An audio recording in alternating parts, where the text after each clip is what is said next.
everyone, welcome back to more Final Fantasy XIV, where last time we defeated both the Rathalos and the Omega Weapon. Yay! I also unlocked all the Savage versions of those fights, so I am curious to see just how many Rathalos skills we can get if we do the Extreme Great Hunt. I want to see how many. You believe the day won with Rathalos brought low, but a recently made friend, an alleged hunting rifle, brings news to the contrary. There yet exists Rathalos of an older, more powerful brood, a higher rank if you will. The hunter beckons you back to the Azim Steppe for greater trials and a chance for still greater bounties. Before we do move on to the main scenario quest, I want to give this a go. Again, I do probably want to try to go for most, if not all, of the Rathalos equipment and such, and definitely music. The mount would be really cool, but I want to probably do that in my own time. When I do have time. I probably won't stream those. But I at least want to do one of them, just to see how it goes. You know? Just to see.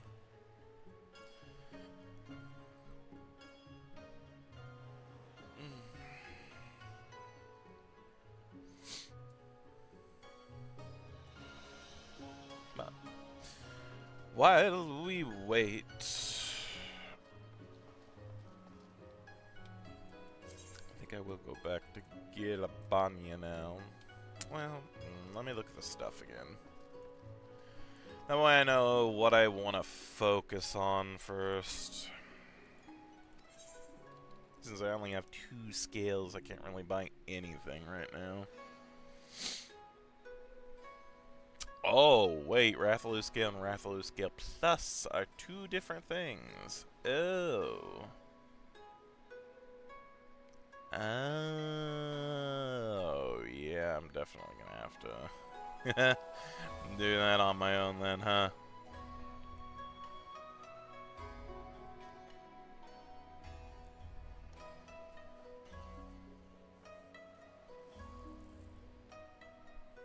Well, that's fine.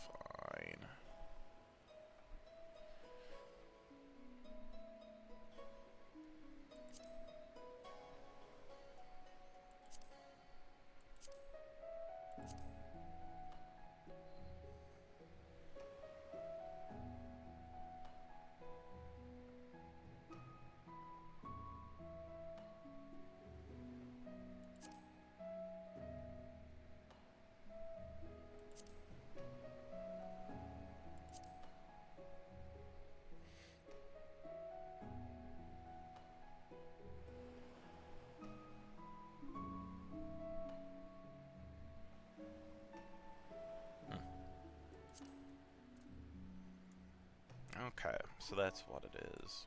It's just the plus scales. We don't get more scales, they're just higher ranked scales. Got it. Okay. I did not notice that last time. Ugh. And please, I forgive me. I think I actually slept worse yesterday than I have in a long time, or I guess earlier. You know what I mean. Woke up not super long ago, but I did not sleep well, so I might be yawning a bit more. Sorry, I apologize. I honestly did debate whether or not to stream today because I was feeling a little wonky. Still kinda am. So I don't know how long I might stream today. It might be a little short, it might not, I don't know. I'll try to at least stream normally today, but we'll see. Arnvald. If anyone can find that treasure, it's us. But even if we don't, the adventure will be reward enough, I reckon. Yeah, let's just continue the main story quest, honestly. You can almost see the wheels turning in Alphino's head. The news of Doma and Alamigo's liberation has kindled the flames of revolution in every corner of the Empire. I hear the imperial province of Damaska has already risen up in rebellion.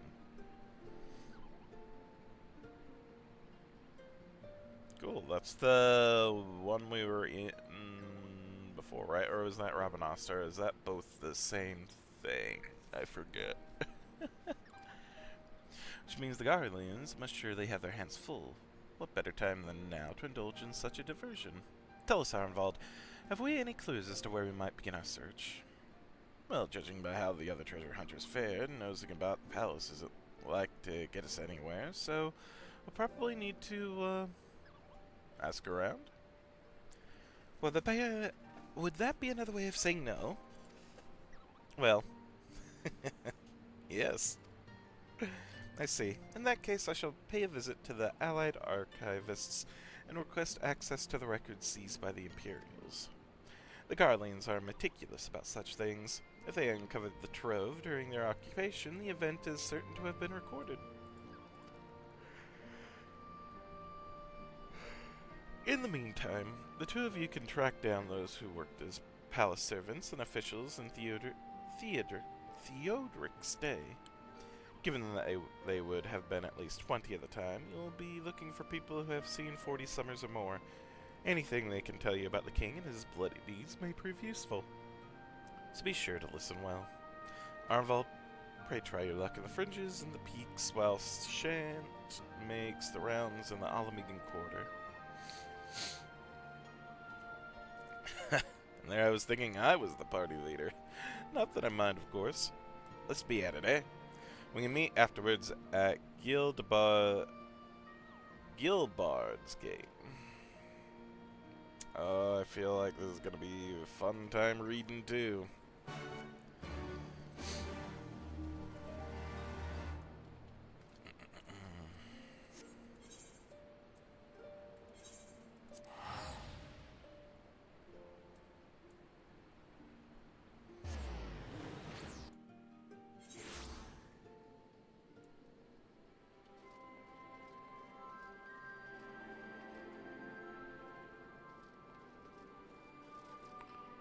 Middle-aged Highlander. The palace? No, not me, lad. Surely you've heard stories of the Mad King. He used to hold public executions up on the divine audience. Anyone, and I mean anyone, suspected of conspiring against the crown was flung from the top of those steps.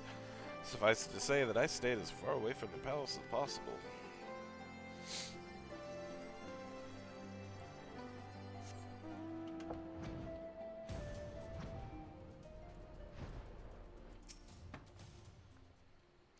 Want to hear an old maid's stories, do you?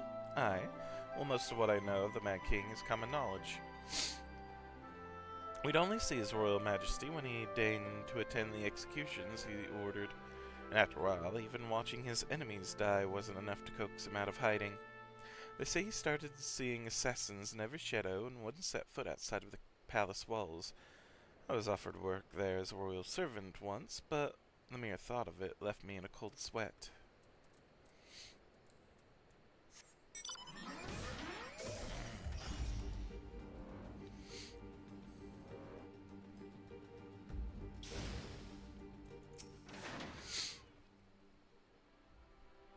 I served at the pleasure of King Theodoric, and lived to tell the tale. One of the palace guards I was.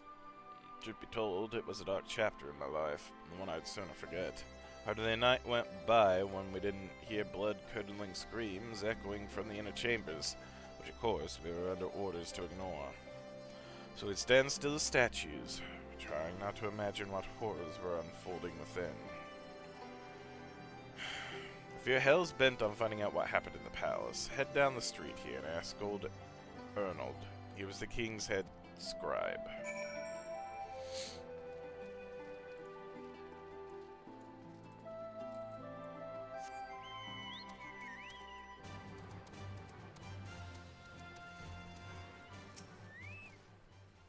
Yes, I'm Arnold. What do you want with me?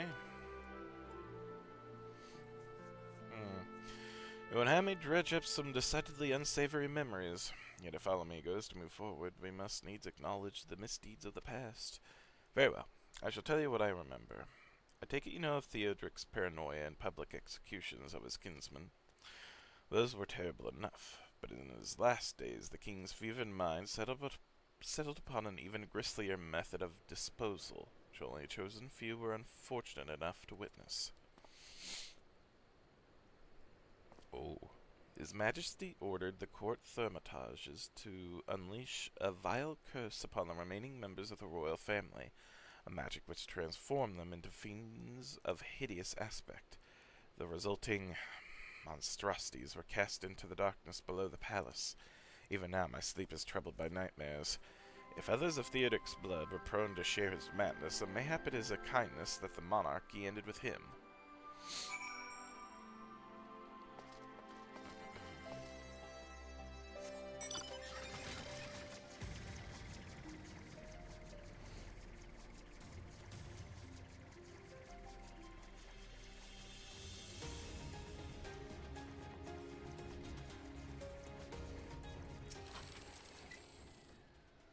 Didn't mean that. Arnvald, I wanted to talk to Alpha now, but oh well. Since we're all here, why don't we share what we've learned? Allow me to begin, then. As promised, I scoured the Imperial records for any mention of fantastic treasures, and found precisely none. It is just possible, I suppose, that a corrupt official deliberately hid the fact of the trove's discovery, hoping to enrich himself, but I find it rather unlikely that so valuable a find would stay secret for long. I conclude that our prize either does not exist, or that the Imperials somehow overlooked it. But what of you, Shent? Were your investigations any more fruitful? Monsters under the palace. Turned into monsters? And what could he mean by this darkness beneath the palace, I wonder? I met an old man in Alagiri who spoke of the palace as subterranean prison, but he said not of accursed abominations. The Imperial archives are also silent on the subject of fiends inside the palace grounds. Could this scribe fellow have been spinning him on, do you think? Do you believe him, Shint? His fears seemed genuine.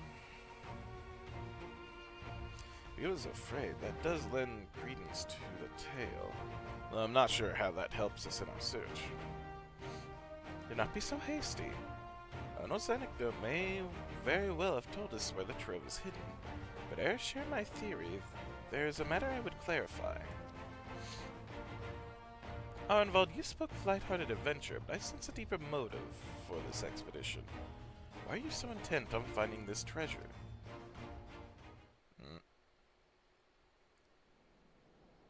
It wasn't all pretense, I swear it. But you're right.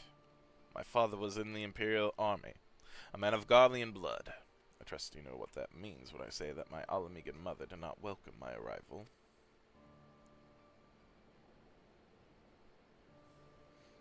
As I grew, she would check my brow over and over, convinced that a spot on my skin with an emerging third eye, like the kind you see in pure-blood Garleans. My mother did not care for this taunting reminder of my heritage and took up a knife. War paint serves to cover the scar.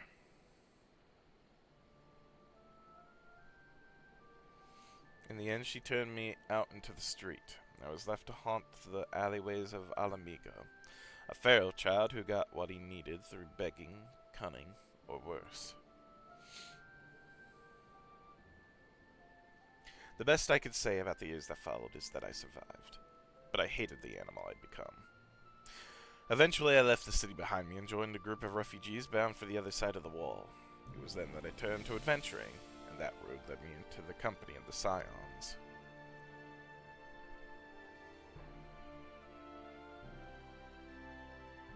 I tell you this so that you can understand. I know all too well that poverty and hunger can do to a person. I drew steel on ordinary folk for a measly crust of bread.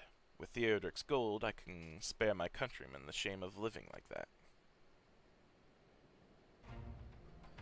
Thank you, Arnvald, and I apologize. That cannot have been pleasant to recall, but I felt it best to clear in our intentions. Well, Shent, are you content to surrender the treasure to Arnvald's noble cause and claim the thrill of adventure as your reward? Mm-hmm. Then I should be glad to tell you my theory on the resting place of the Mad King's Trove, if you are minded to hear it. Yeah. Any casting stuff.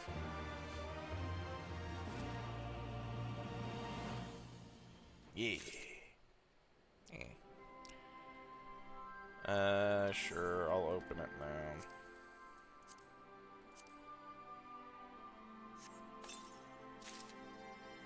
Oh.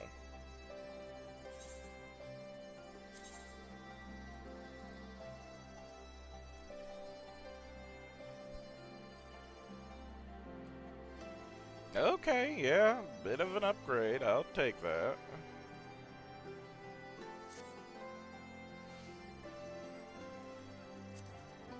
Cool.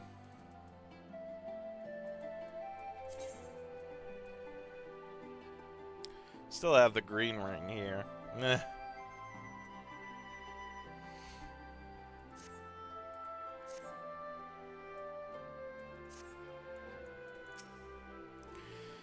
Well, out with it. What's this theory of yours? The Mad King's Trove. Afano seems eager to share his theory. Actually, mayhap it would be better if we first adjourn to a more suitable location. In case a rival treasure hunter overhears our plans, you mean? Good thinking. That was not exactly the reason, but 'tis certainly a valid concern. Let us reconvene on the southern edge of Loch Seld.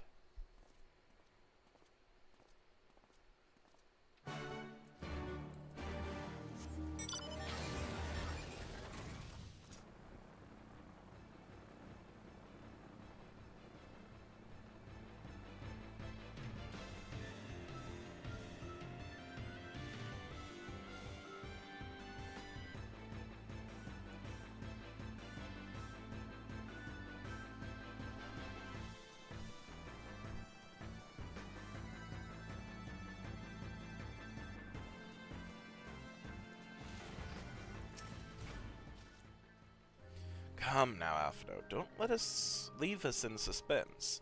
Let's hear this theory of yours.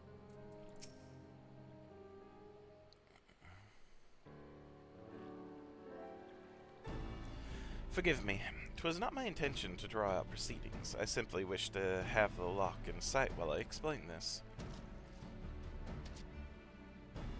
Prior to the great flood of the 6th Umbral Calamity, the salt lakes you see before you were yet dry ravines. And this, believe it or not, was the site of the ancient city of Scala, which rose and fell during the 5th Astral Era. From what we know of the period, the city was already deserted by the time the waters began to rise, having been all but destroyed by the war, yet its ruins remain to this day at the bottom of Loch Seld. It is my belief that the darkness beneath the palace mentioned by Theodric's former scribe was not a reference to the prison, but to a place still further below, the ruins of Scala. I further surmise that the Mad King's unfortunate kinsmen were cast down there not simply out of a desire to punish them, but to discourage exploration. Theodric wanted to keep the ruins secure. Wait, you're saying they were meant to guard the Mad King's Trove? Precisely. And since we know the court Hermitage was involved, we can safely assume that any entrance into the old city will have been magically concealed. Which would explain how a legion of Imperial soldiers and gods knows how many Alamigas never found a trace of the trove. We, however, have certain advantages, which they did not enjoy. Shent, would you be so good as to swim down to the bottom of the loch and search for an underwater route into the ruins? While you do that, Arnvald and I will seek out an unscrolled portal within the palace. Or maybe it was ensorced. Oops. Nah. I think I'd look back to make sure. Sorry. Ensorcelled. Is ensorcelled a word? I suppose it must be, right? Oh, goodness.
You discover a passage that appears to lead under the palace foundations.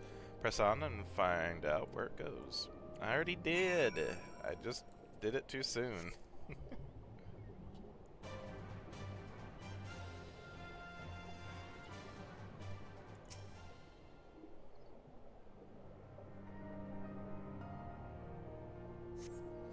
You come to a worn stone door, standing temporarily ajar. It would appear you have found an entrance into the subterranean ruins. Shen, it's Alphino. We have searched the prison beneath the palace and found a teleportation portal concealed by enchantments. The markings indicate it leads to an underground cavern. What news on your end? Burble, burble, burble. And you believe it leads into the ruins? Then I dare say we will be able to meet within. Go on and head through the door. By the way, I took the liberty of calling on a friend for help. I guarantee she's both dependable and discreet. We'll see you soon. Oh, the drowned city of Scala now accessible. Whoa. Well, I guess I'm gonna go ahead and jump out of the extreme hunt. Frick that, I guess. Raid?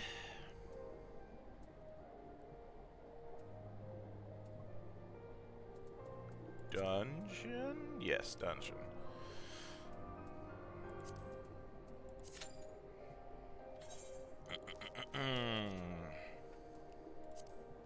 Long ago, in the dawn of the 5th astral era, the modest nation of Scala was founded in the land of Girabania. Over the span of several centuries, its people constructed a grand city of stone at the bottom of a steep-walled ravine. But even this natural defense could not protect Scala from destruction during a terrible age of war. When the great flood of the 6th Umbral Calamity later swept across the realm, the hollow ruins of the city were lost to sight, its remnants submerged beneath a raging sea.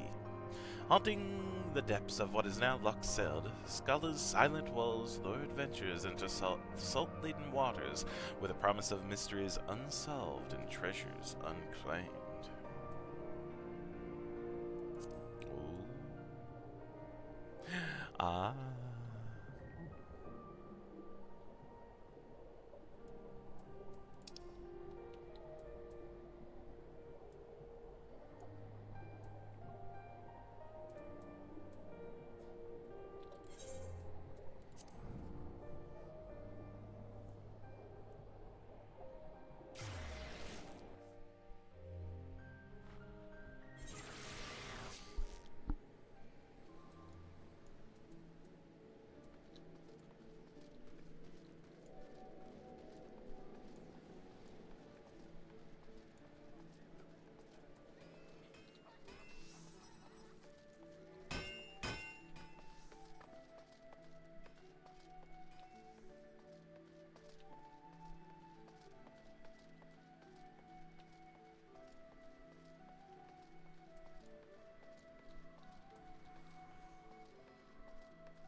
Once more, we can skip to the parts where we've not seen up to this point. So go ahead and do that.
There we go.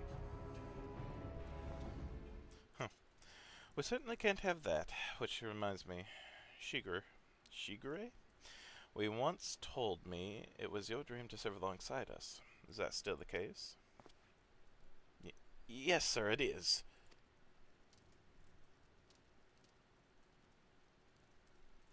Good. Because in light of your recent accomplishment, I would like nothing more than to induct you into the Seki Segumi. What say you?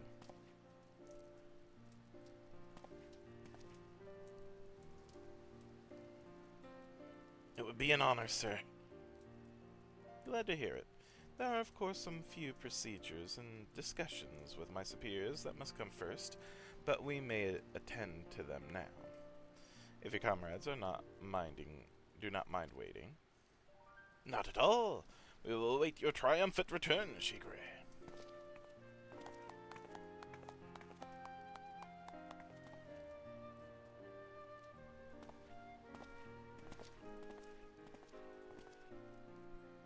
Oh, good for him. My friends, it is finished.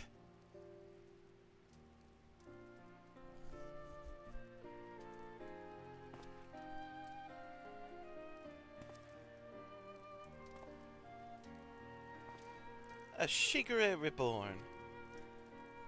Well, I would not dare put it in such grandiose terms, but indeed I feel as though I am a changed man.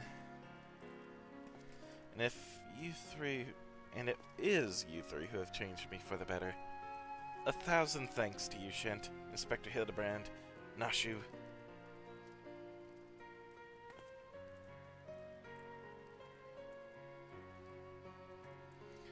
I have only just become a Seki Segumi.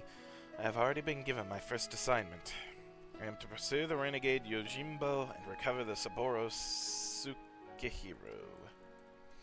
Alas, as a new recruit, I have been afforded no additional men or resources to accomplish this task. If I am to succeed, I will need all the help I can get. Say no more, Shigure. I shall be glad to give it. I, Hildebrand, Agent of Inquiry, Inspector Extraordinaire, do hereby re-swear to help you scour all creation, from the deepest pit of the 7 hells to the very pinnacle of the heavens, for Jim and the Saburo Sekehiro.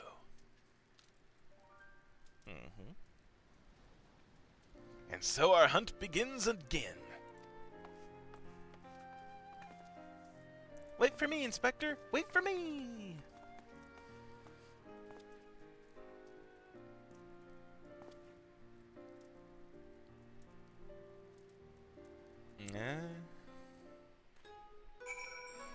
Hey, and Hildy looks pretty. Oh, goodness. I like Hildebrand a lot now. Part of me still struggles to believe it, Shint. The wolf burglar, captured, and myself become a Siki Segumi? Again, I cannot thank you enough for all you've done for me. What odd, circuitous path it is that led us to this point. To be honest, the most vexing complication was the loss of my hair, though Nashua assures me she is already in the process of procuring a potent tonic to remedy that. Once more, we find ourselves waiting for fate to spur our story forward. Until we have a lead on the Saburo Suke hero, we can but enjoy our respite. How you doing, Vanilla? I hope you're doing alright. Whoop! Next time on the adventures of Hildebrand. Hildebrand will return in The Black Heart Beneath.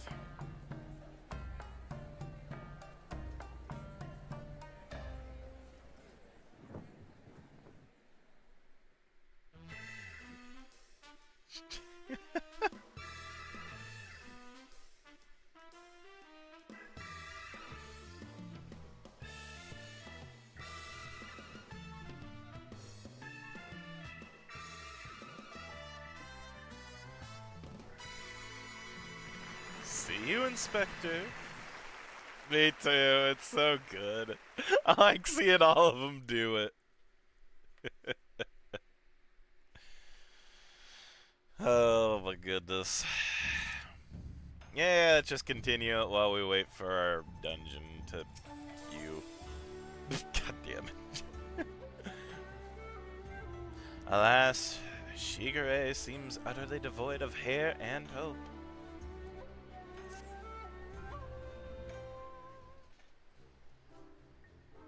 You look well, Shin. I pray your adventures have not been too taxing. It's been alright. As for myself, the search for the Saburo Suke hero, as well as Yojimbo, continues. Would that I could claim even a measure of progress. Ah, Shigure! There you are! Hmm?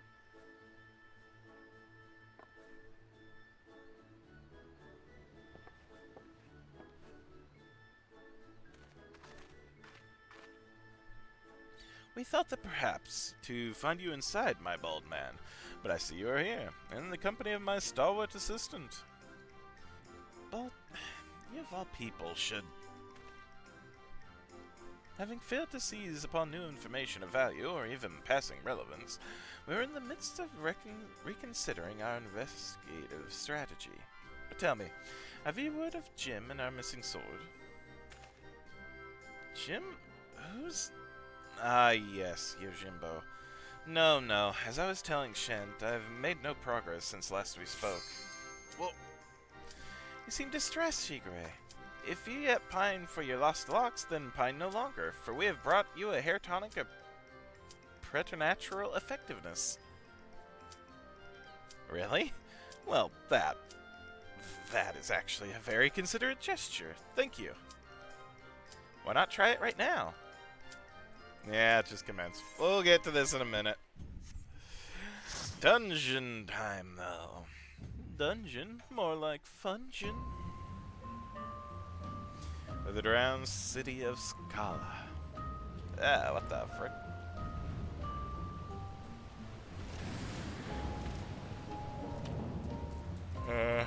Lots of lizards.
Kelpie? Hey, yeah, Kelpie.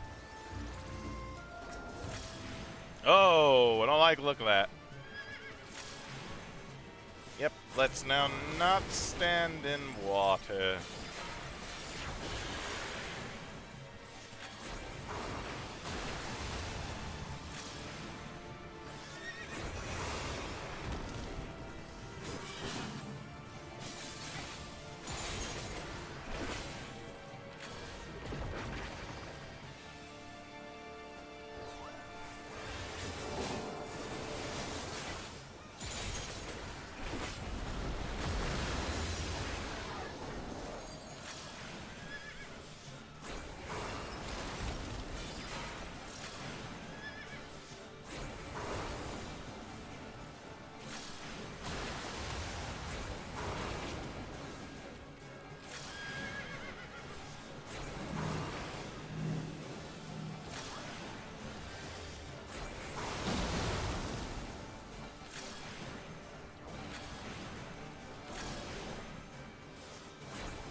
Oh no! Frick you!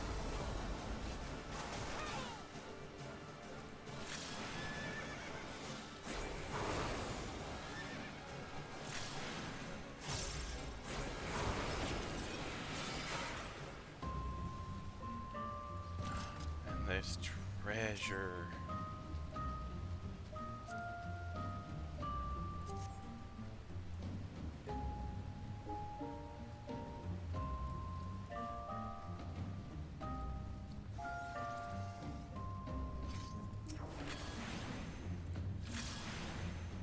Hey, it's that monster in every Nintendo game.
It's that guy in the Persona games. I forget what they're called.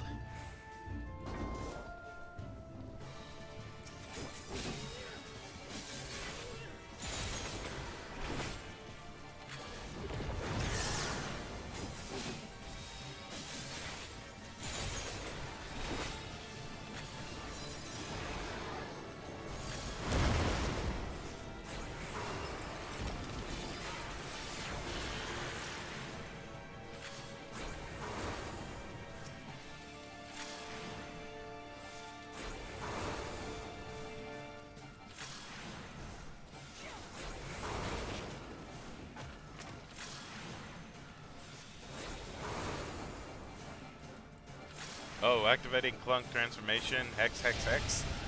Oh, I've been hexed. Boom, boom, boom. The Shatter Stones. Set non-transfer to trigger upon impact.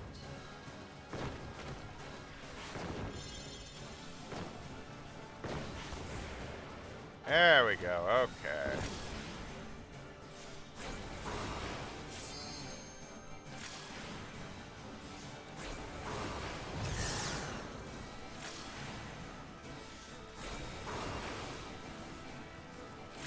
No, not hex, hex, hex again. Don't hex me, bro.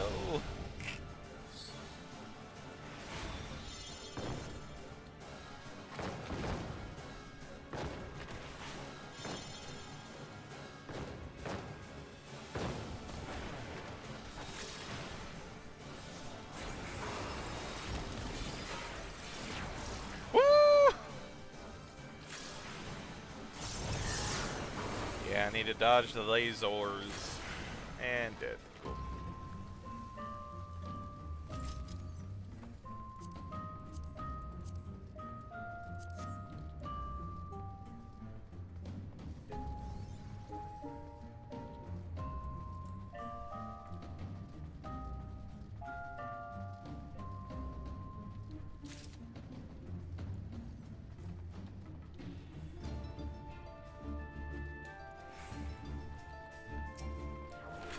Zangbeto.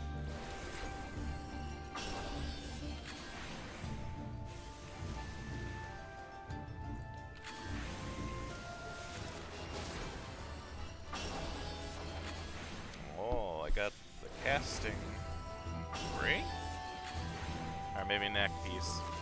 I don't know if I need it. Like, if it's better than what I have, I don't think it's gonna be. Again, I don't think I'm gonna get better equipment until next expansion that we get into, so...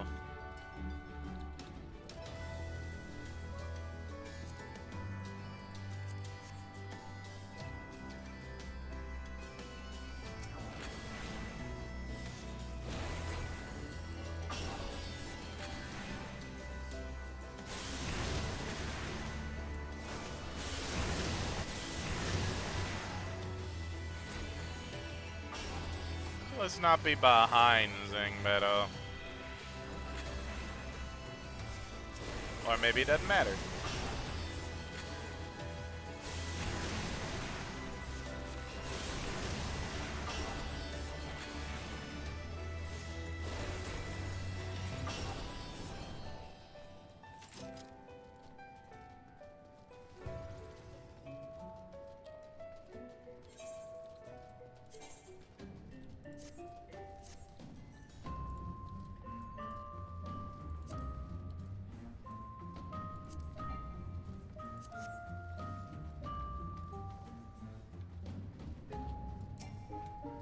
Rotting Royal. Ah.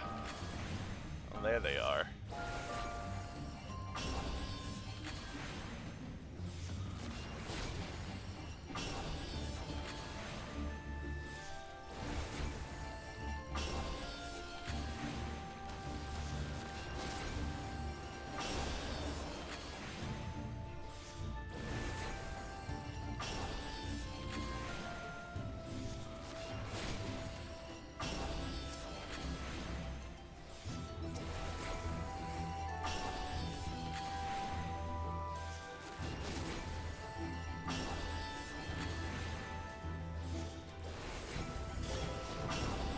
Oh, big boss. Oh. Oh, no. A Chimera? No, that's not Chimera, I don't think.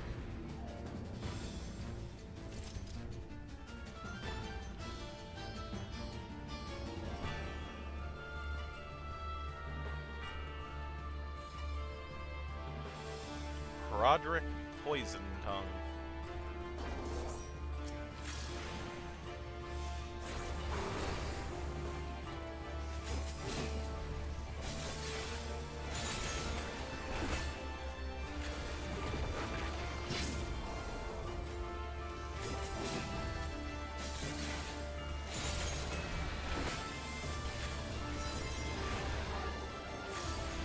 Oh, wait, maybe I don't want to be there.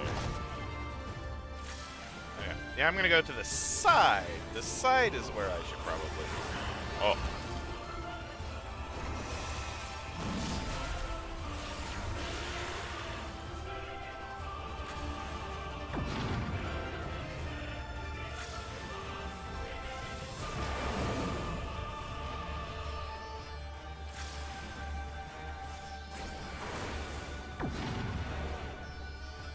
No. I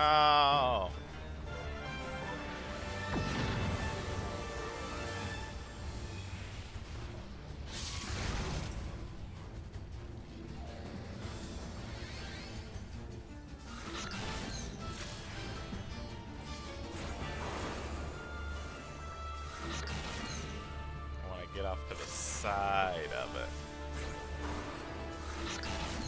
Yeah, no, frick you.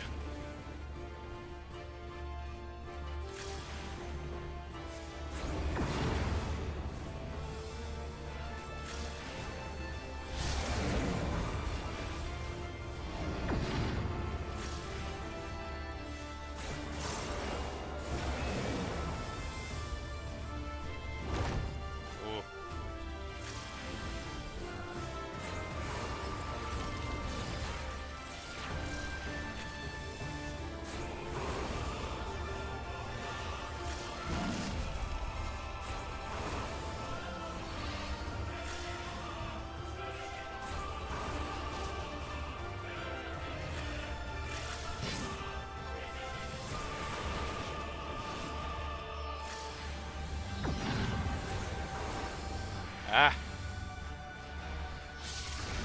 Right there.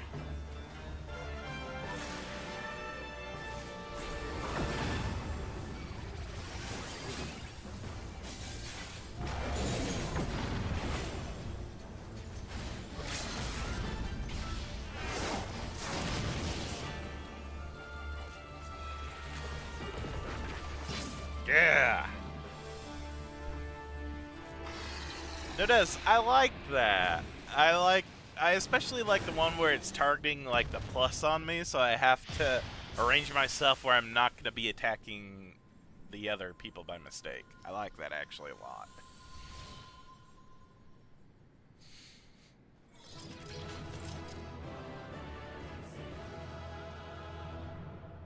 Aw.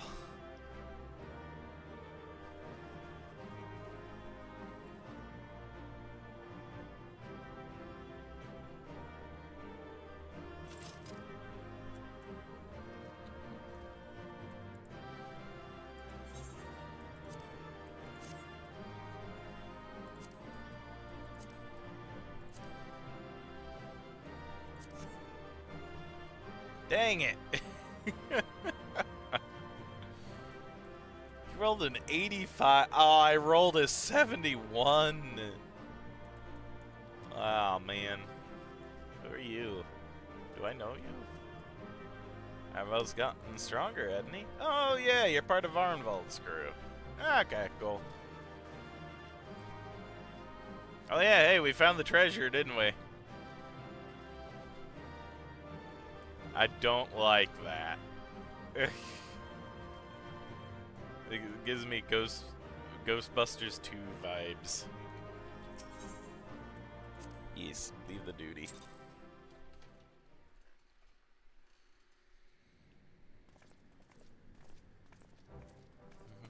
It would appear this place is yet inhabited by King Theodoric's kin, or what is left of them. The work of terrible magics, I fear. Terrible, aye. But their misfortune is our fortune? Quite. By the 12, there is even more than I imagined. This'll help the people, alright. Again, I don't trust that at all. Oh, I can't wait to see the look on Lisa's face. Thanks for believing in me, you two.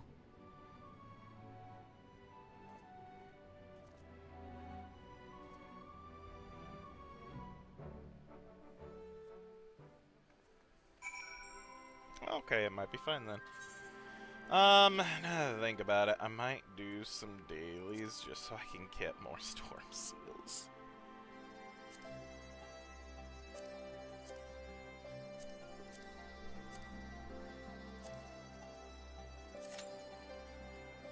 While still doing like the main story quests and stuff. When Armvald asked me to lend my spear, I couldn't imagine it would be for such an adventure. I'm grateful for the chance to be a part of it. Gods, what a dark and treacherous trek that was, with abominations waiting for us at every turn. In other words, it was a proper adventure. Arnvald and I tried to do our fair share, but I fear you ended up bearing the bulk of the burden as usual. You truly led the way with your adventuring prowess, my friend. Aye, without your help, I reckon we'd still be fumbling around in the dark. I'm glad I called on you. I must say, I'm still reeling at the sight of that mountain of riches. What, like how you reeled at the sight of that floating specter, you mean? I wish you could have seen the look on your own face, Alphino. But must we dwell on such momentary lapses? We found the Man King's trove, and that's all that matters.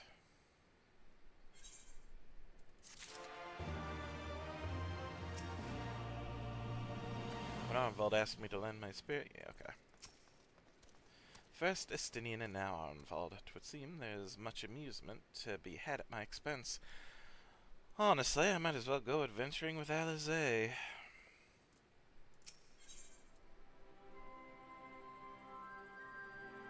Arnvald's still grinning at Alphino's discomfort. All jesting aside, we must tell people the good news, and I think Lise should be the first. Seconded, she's bound to be delighted. If I'm no longer needed, then I shall take my leave. Of course, don't let us keep you. Thanks again, and say hello to Vamar for me.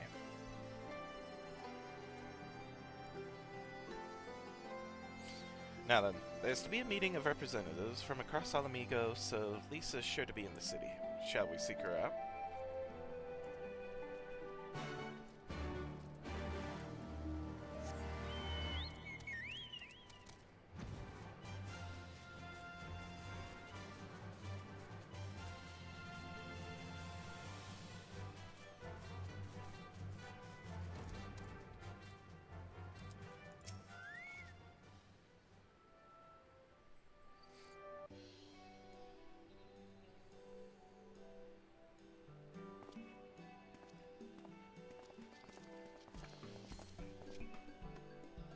Oh, you three look pleased with yourselves.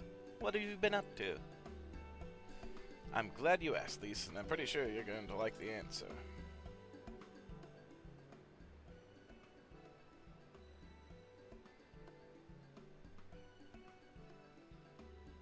You're joking. The Mad King's Trove? I thought it was a myth. So did plenty of people, but they didn't have Shet and Alphino in their party. The credit for finding it should really go to them. And for what to do with it all, I vote that it go toward alleviating the suffering of Alamigo's poor. Gods, if there's as much as you say... we'll come back to this. Oh my gosh, I just disappeared from the frickin' conversation. Well, oh, the vault.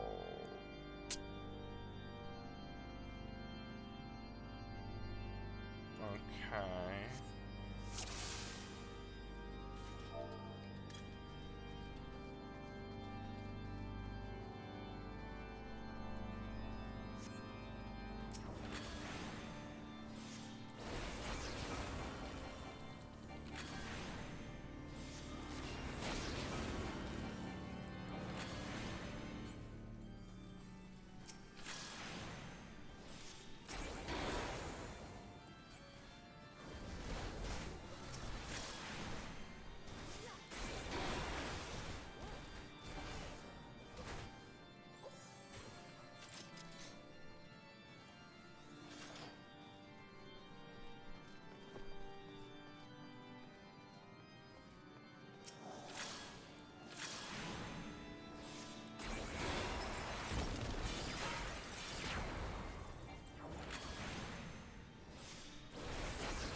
Yep. Spam, spam, spam, spam, spam.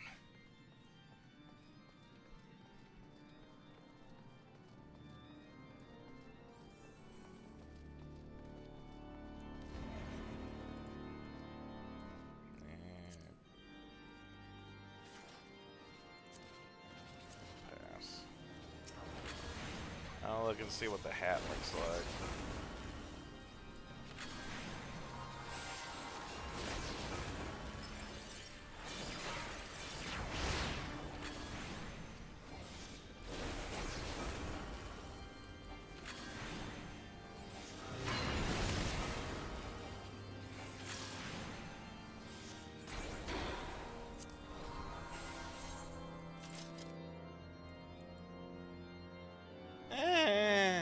Nah.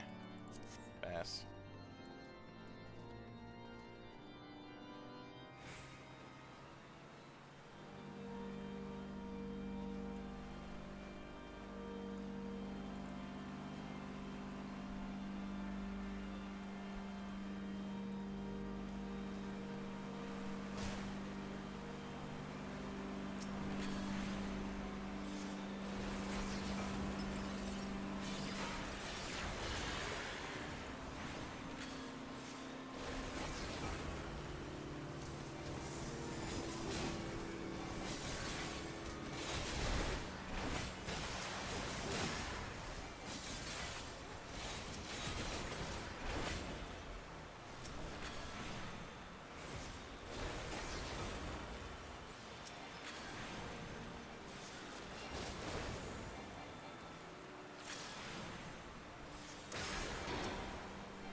I'll cut you to pieces!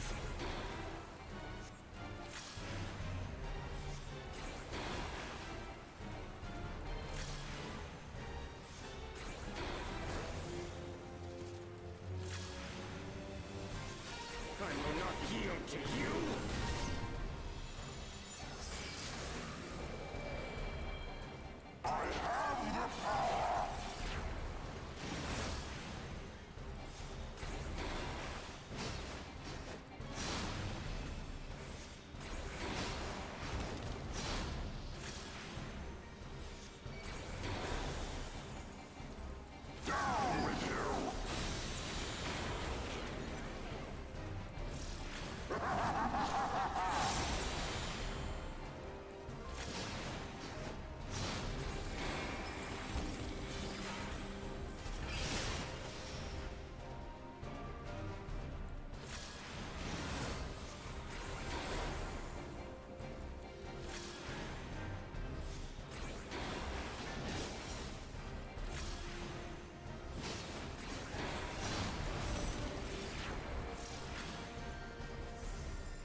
I don't think you had us at all.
filthy rats!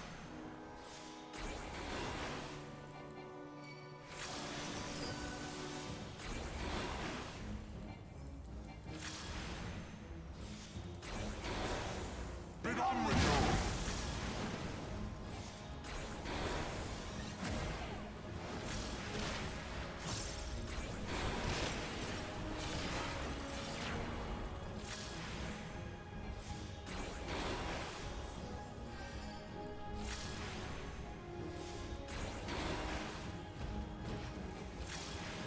Sickness must be purged!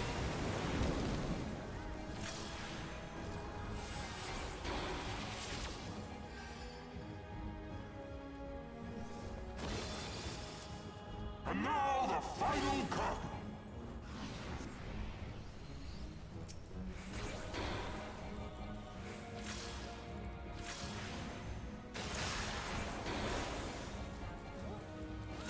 Flame versus flame.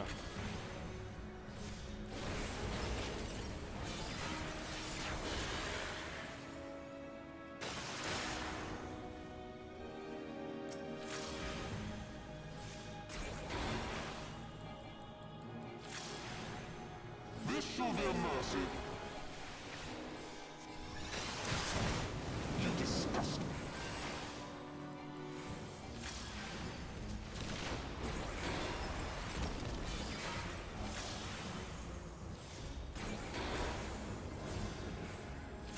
Sickness must be purged.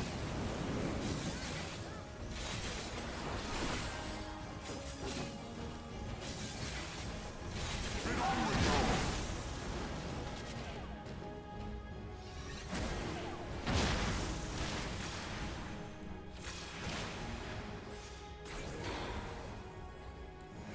Sickness must be purged.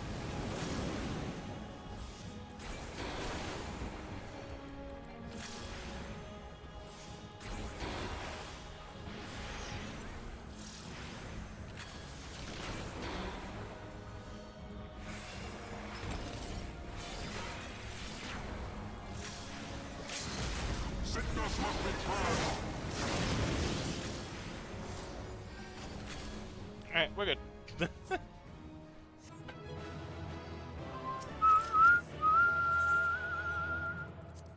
you go, healer.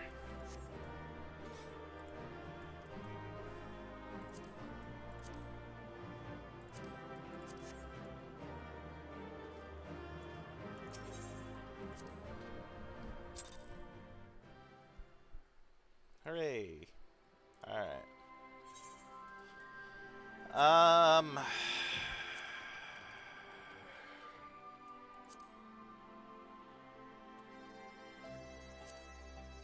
I'll do a normal great hunt. Or at least start it while I do more of the main quest until again we reach another new dungeon. We'll see how it go.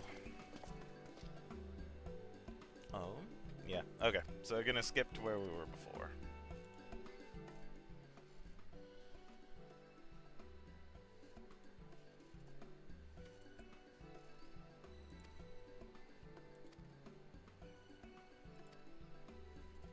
Armville did not exaggerate, I assure you. We could not hope to carry even a fraction of it on our own. I've taken the liberty of sketching out a rough map of the ruins. If you will assemble a squad of your most trusted freedom fighters, they should be able to follow the route to where the treasure lies. Understood. I'll make sure every coin is accounted for, and that goes for the spending of it as well. Thank you. Oh, there is one other thing. When the time comes to draw up a plan for distributing the spoils, I would ask that you consult Alphino. I don't have a head for details. I'm not educated. I see that simply handing out sacks of gil won't solve everything, but I couldn't rightly tell you what to do instead. Oh, I know the feeling. I'd welcome any advice you could give us, Alphino. Of course, I shall be at your disposal. Commander, we've got a problem! Huh? Deep breaths. Tell me what happened. A mob's gathered outside headquarters. They started making demands. You'd best come and see for yourself. What?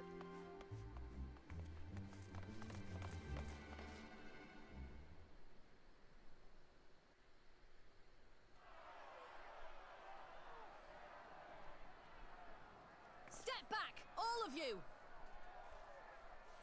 Like hells we will! We know who you've got in there! We're not leaving till you hand her over! Bring her out! Bring her out! What's going on? Someone let slip about Fedora. It's true then! The bitch really is in there! I knew it! I bloody knew it! We demand vengeance!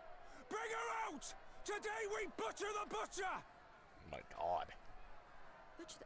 Come on, you don't mean that! We'd be no better than the Imperials if you'd all just calm down! Calm down! That monster and her thrice damned skulls dragged my man from our home and beat him to death in the street! Aye! And my dad! That bitch has spilt enough blood to fill a lock! We all know her crimes. She's a traitor and a murderer. How many of your resistance friends have died at her hands, eh? And here you are, protecting her! So that's what all the fuss is about.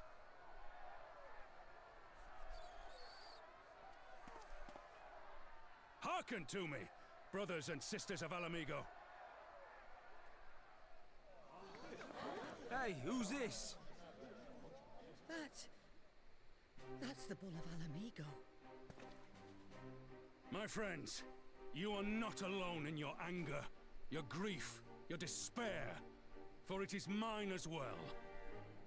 That gnawing pain in your breast, it is enough to bring an old bull to his knees. But I ask you, brothers and sisters, to think not only of the family and friends who were cut down before your very eyes, but to think also of the ones who were abducted, the ones who may yet live. Where were they taken? What became of them? These questions demand answers. I share your thirst for justice, for vengeance. But we will gain only fleeting satisfaction if we give in to our base appetites. We will never know the truth. Now is the time that we, the people of Alamigo, must decide what manner of nation we will build for ourselves, and for generations yet unborn.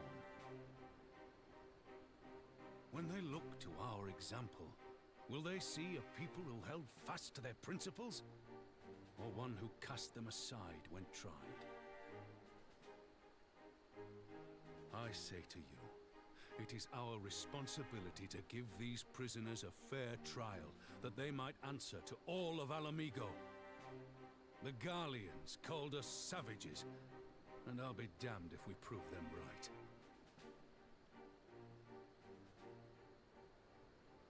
Damn.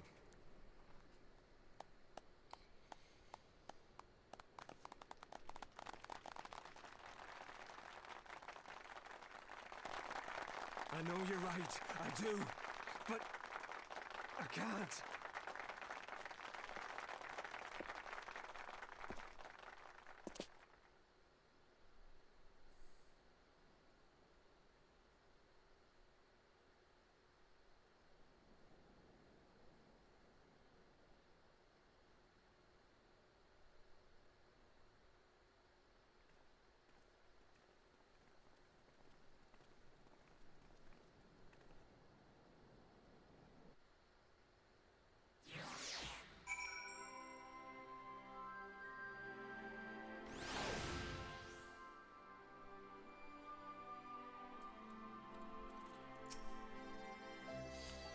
Fedora and her schools may have aspired to be Imperial citizens, but they were born Alamigan. To their countrymen, they are traitors of the worst kind.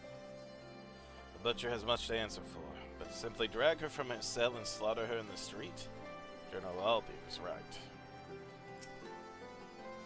Thank the gods General Aldine arrived when he did. Any later and we would have had a riot on our hands. After 20 years of imperial rule, 'tis no surprise that people should seek a target for all their pent-up rage and grief. I only wish I knew the solution.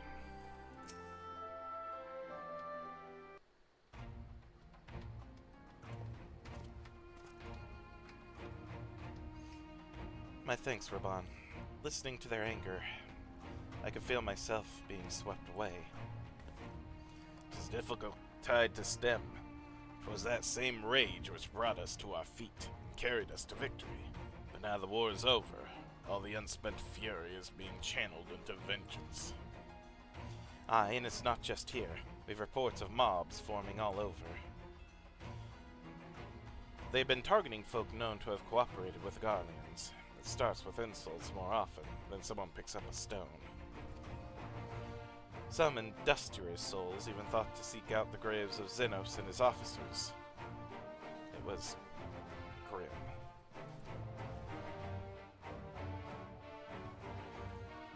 I want to build a country where everyone, regardless of race or origin, can live side by side in peace. But maybe the time isn't right. Maybe people just aren't ready.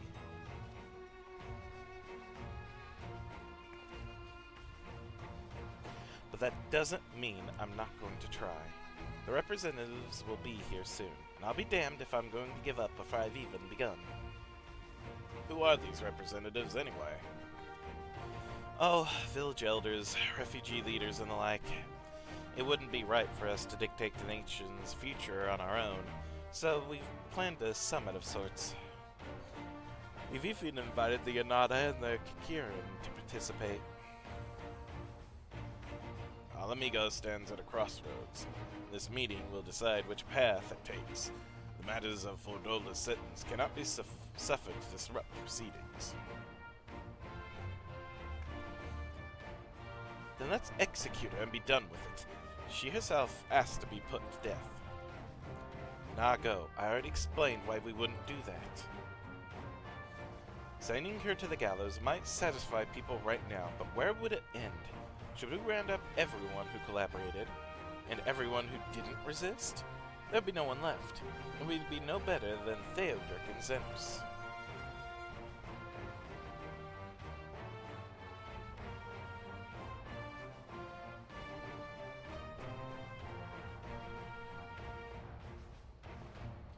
Begging your pardon, but might I be allowed to speak with Fordola? Only caught a glimpse of her past. A moment of it, anyway, during the fight. She's done terrible things, unforgivable things. But, in some ways, she's a victim of the circumstances in which she was born. And that's something I can understand. Alright. Speak with the prison guard when you're ready, and I'll come and join you. I want to talk to her too. I'll return to my other duties then. We've barely begun to investigate the facility where they gave Fordola her powers. Be fairly warned, friends. She will test you. Don't let your emotions color your judgment when she does.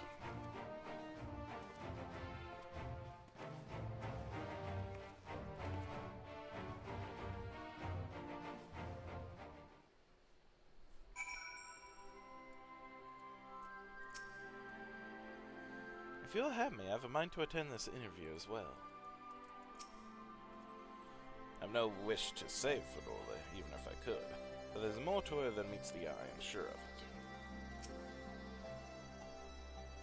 I think it best I stay outside to keep watch for troublemakers.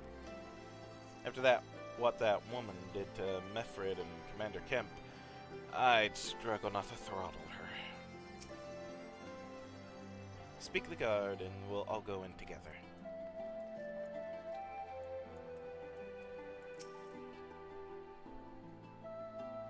You have the commander's permission to enter, then?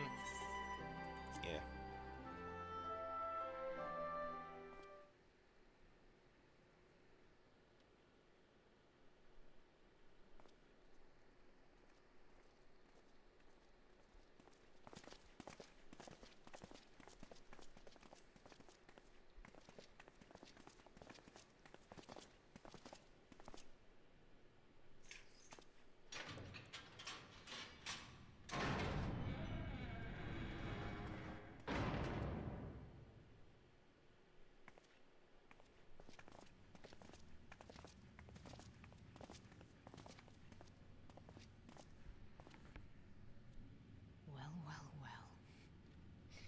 So many visitors.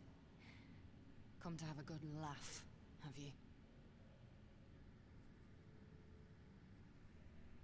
Or do you mean to put me out of my misery? To finish what you started? It's about bloody time. That's not why we're here, no. Do you remember what I said? How I promised you you'd live long enough to see us win our freedom? Well, I meant it. And not to mock you either. You're wasting your time. All of this is pointless! There's no reason to keep me alive, and you know it! I killed your men. I killed my men. And you know what my only regret is? That I didn't kill you when I had the chance! That's a lie, and you know it! You think we can't tell what you're trying to do? That we're blind? Yeah, you're a fool, but you're not stupid. You're ruthless. Relentless. You'd give up anything and everything to get what you want. You didn't come this far, climbing over the bodies of your own brothers and sisters just to piss it all away. I see you, Fedora. I see you for what you are.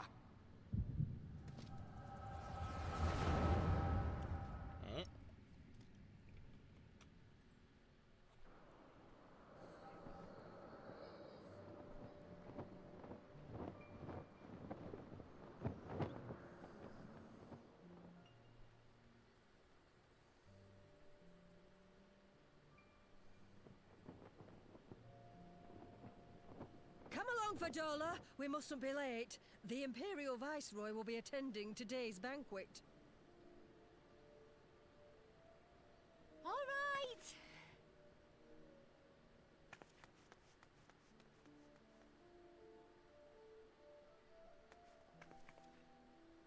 Father, what's Lord Gaius like? Is he nice? Are you friends? There you go again with all your questions. Lord Gaius is a great and honourable man who looks after all of Alamigo. He's very busy, and if we don't hurry, we'll miss our chance to see him.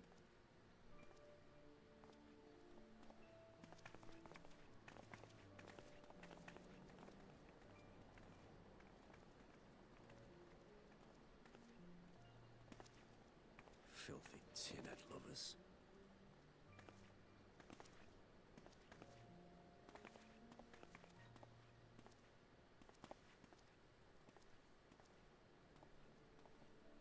Father, what did that man call us?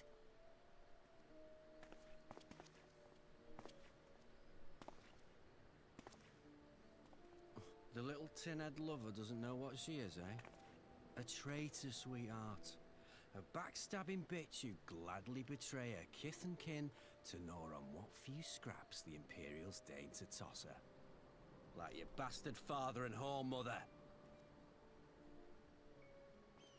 That's not true! My parents are good people! They've never done anything like that!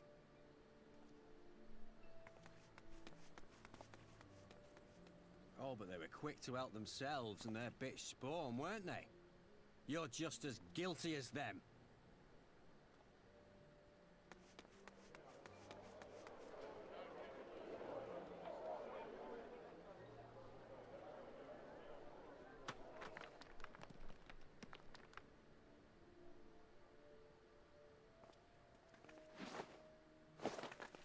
Fadola!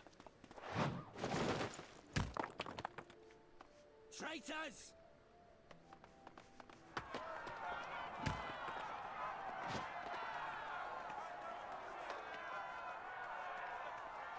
Please! You have to do something! My husband and daughter are in danger! Soldiers of the Imperial Army are under no obligation to intervene in the disputes of arms. We're citizens! We have rights!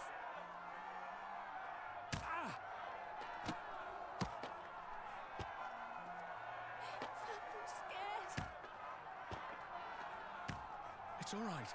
It's all right. They don't understand. But they'll see in time. They'll see that this is the only way to survive. Traitors! Traitors!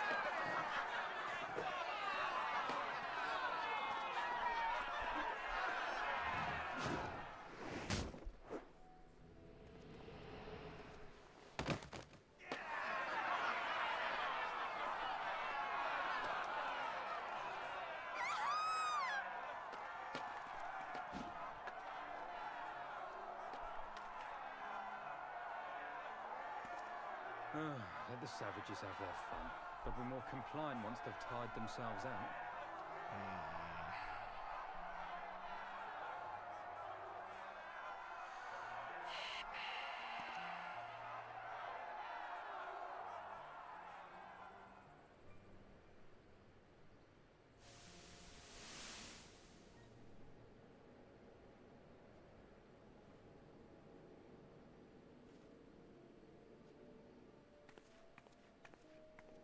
Fadola, please! You already have citizenship. Why would you want to become a soldier?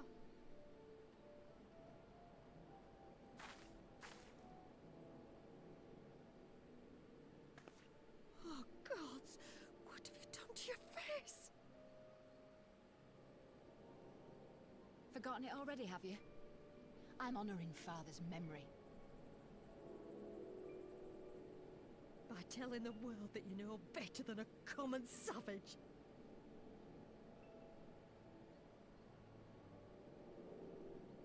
Am I though, Mother? Are any of us? Can't you see? Citizenship means nothing to them. If you're not a pure-blood Garlean, you're no different from any other savage. So I'll play the part. I'll join the Legion and I'll make them respect me. And when the mob see that, they'll think twice before throwing their stones.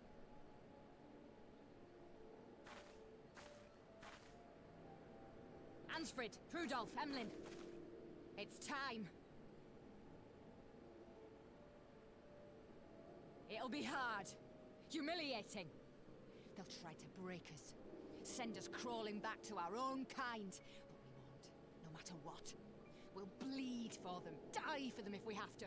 We'll do whatever it takes to be free!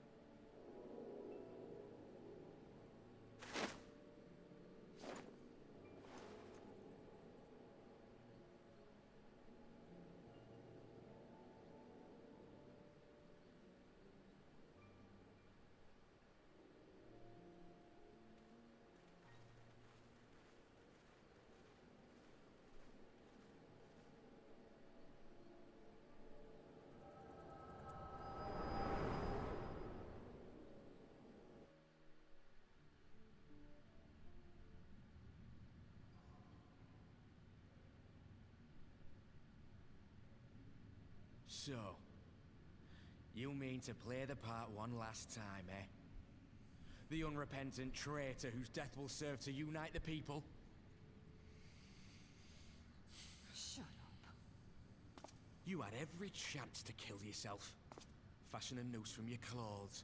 Wait for the guards to leave you alone long enough to slip it over your neck. I said shut up! Oh, but then it would have all been for nothing, wouldn't it? Whatever it takes. That's what you said.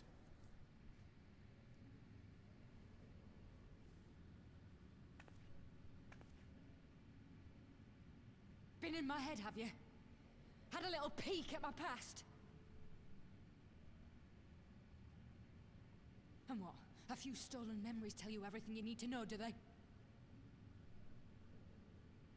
Don't you dare patronize me! You don't know a god's damned thing about the life I've led! The bastards that killed him. The bastards that let it happen. My father deserved better! I swore I'd do whatever it took to make them pay!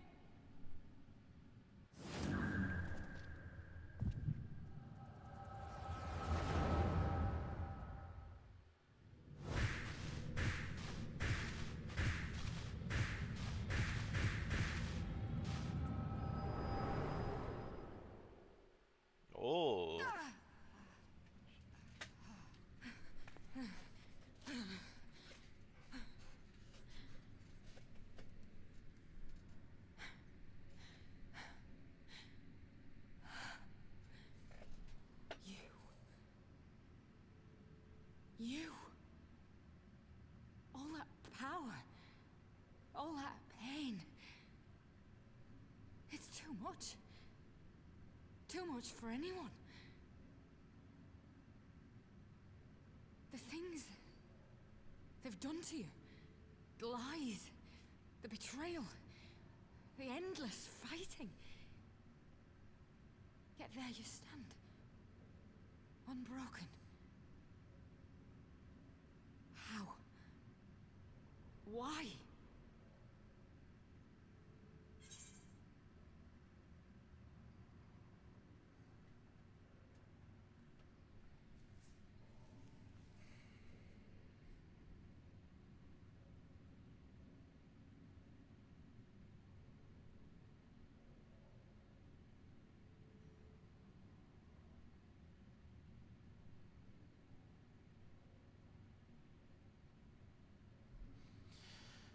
You know why. You saw.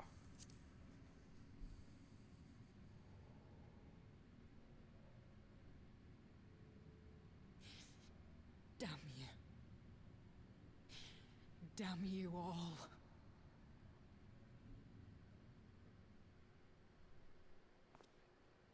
You still have time, Fordola. Think about how you want to spend it.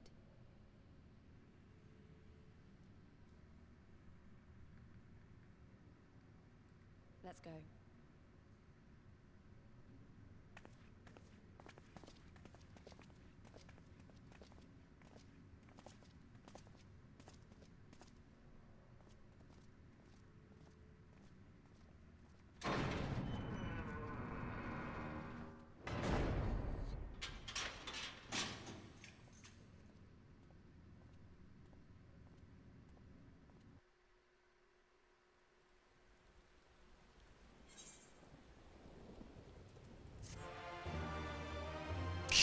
Damn.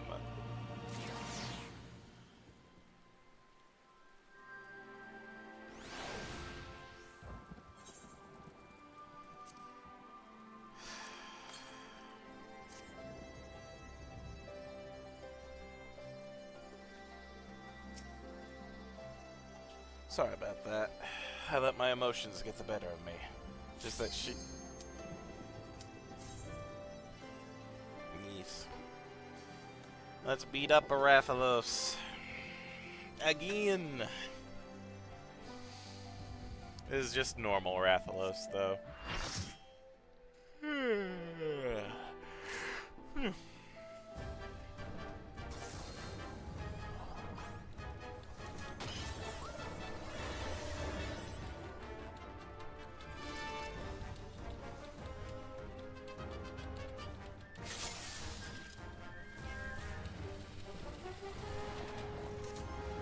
Each time your party is defeated, you have whatnot.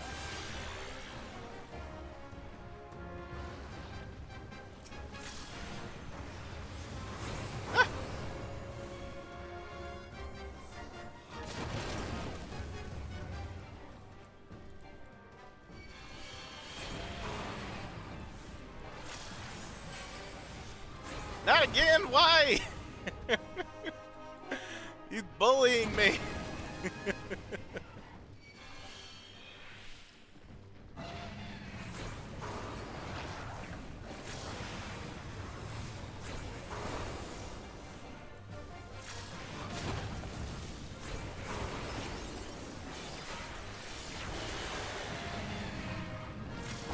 Yeah.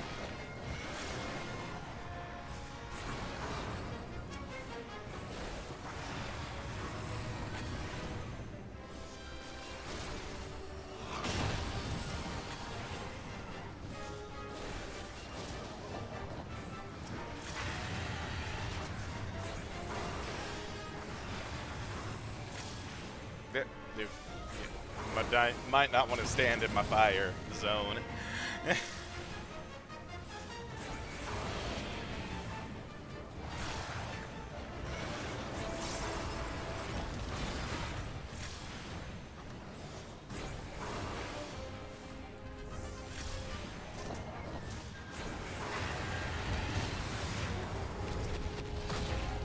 Nice. Thank attack the tail?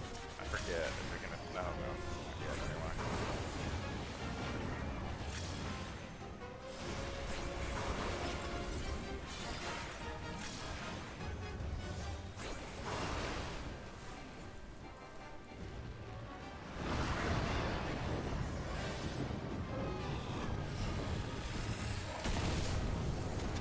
Oh, I forgot about that! Oh, I'm dumb. I'm a fool.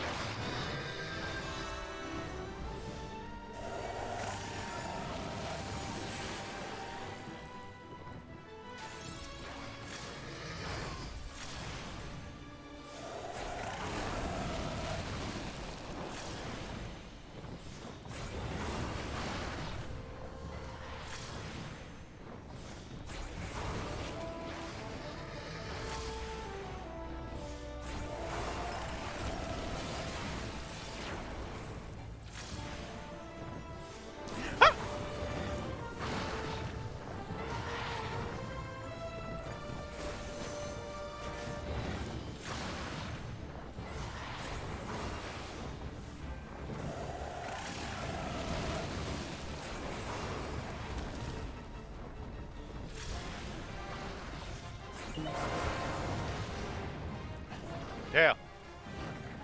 No, I want to attack. Yeah, I want to attack the tail.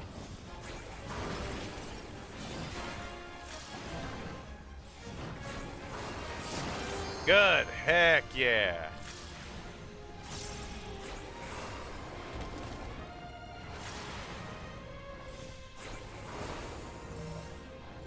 Oh. Oh. Okay. No one come over here then. That's fine. That's awesome. I guess I can heal myself, but I didn't know if I'd die from one hit or not.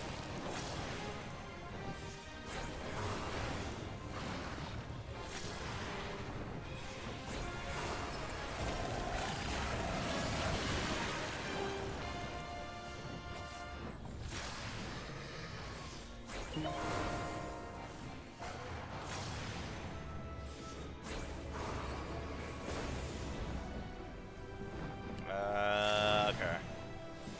Just the tail. I didn't know if we can also attack the face.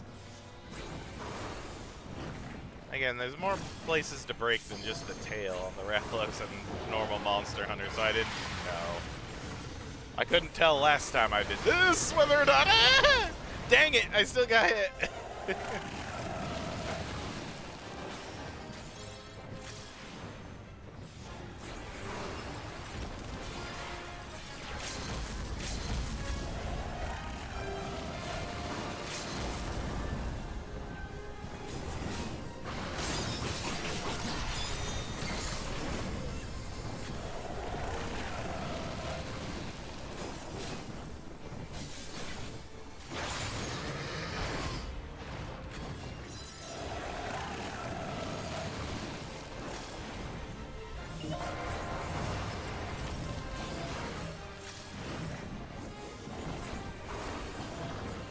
Got it. Alright.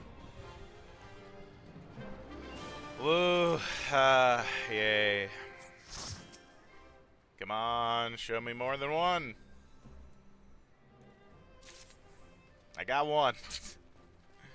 Do we only get two in general from these?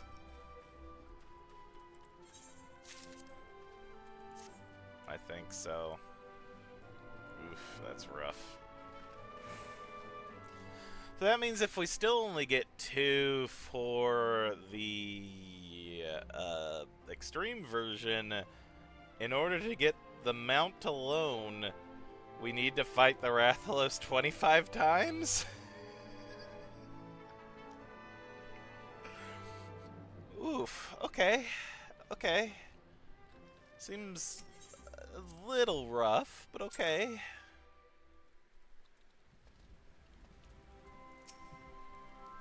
The capacity of experience, such visions of the past had always seemed to me to be the most desirable talent, but I see now that it is as much a burden as a blessing. Lys is lost in thought.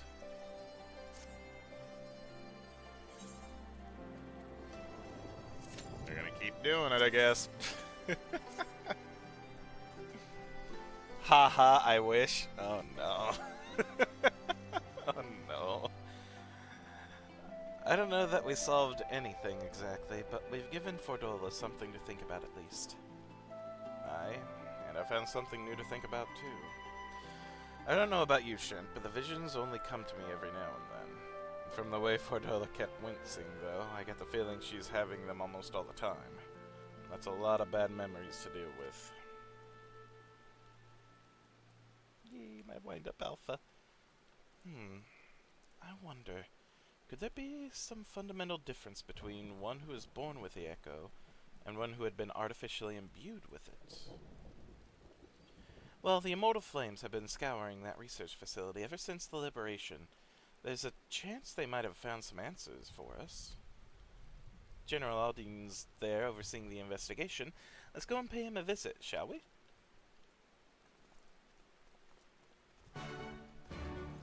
So that, from what I'm learning, I guess we have to do the Rathalos fight a full 50 times at least for the mount.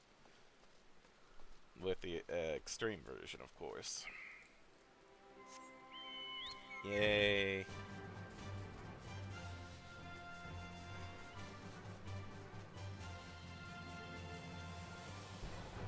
Oh, well. I've yet to do the extreme version. I was gonna go for normal Rathalos and get the armor for Glam for now. General Aldine is inside, aye? Will you be joining him? Yes. The Resonatorium.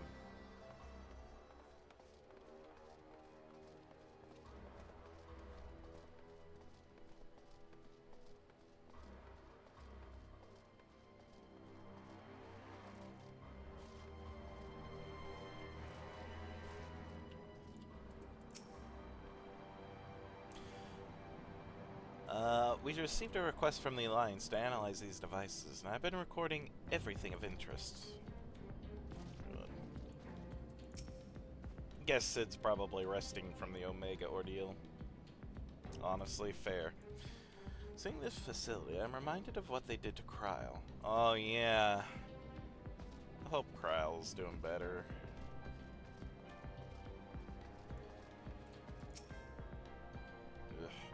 Should burn this place to the ground and be done with it.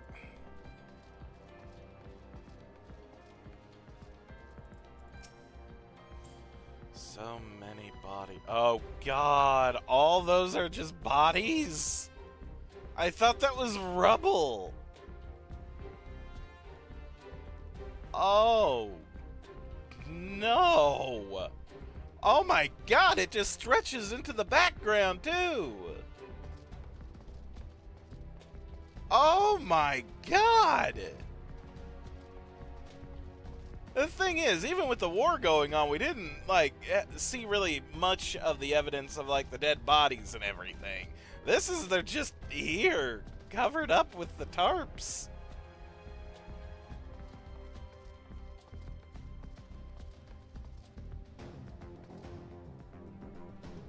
Oh, no.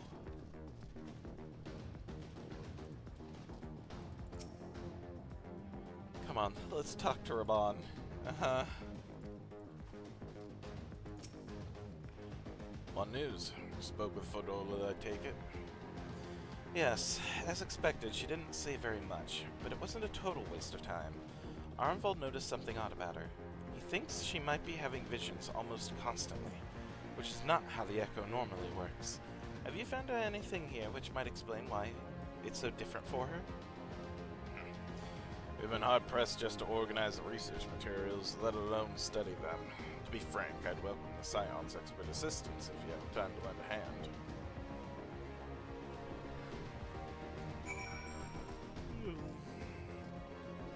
I wonder where I should look.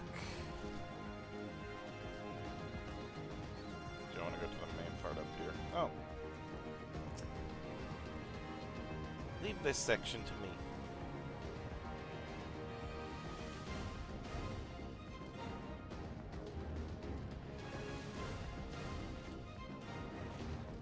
Was this the pod that Cryle was in?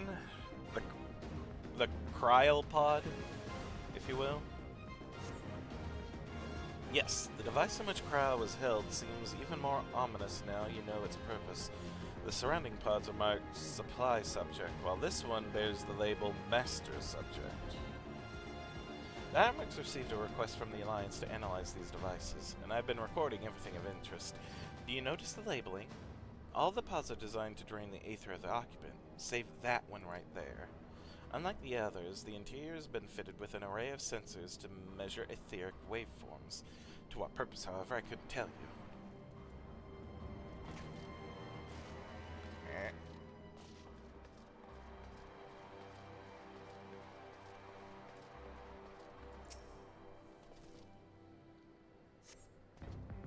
Idle conversation prohibited. Eating and drinking prohibit. The fallen scrap of parchment appears to list facility regulations, but nothing of any interest. Okay. Oh.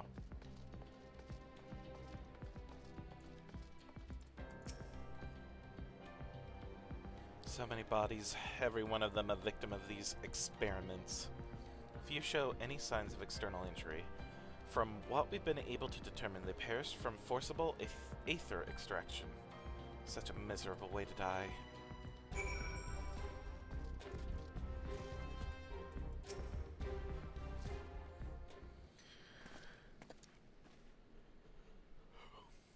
I know little and less of science, so any of the light you can shed on this facility's operations should be much appreciated.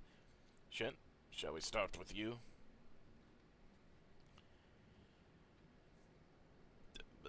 It's horrible.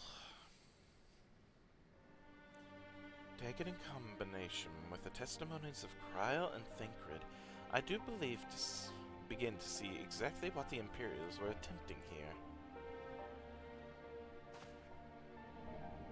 The enhancement procedure entailed infusing a certain candidate with aether siphoned from a multitude of supply subjects. As for the master subject, in this case Cryle, the patterns of her etheric activity would provide the model upon which they would artificially engineer the candidate's aura. In other words, they were trying to recreate Cryle's echo? I believe so, which would explain our prisoner's present state. Cryle is possessed of an unrivaled ability to hear the whispers of the soul, and it seems probable that the procedure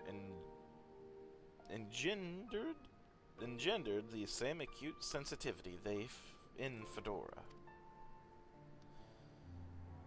The soldiers who guarded Fordola, many of them lost friends and family to the skulls. There's a sentry at her door night and day. If she can't help sensing their thoughts and seeing their past,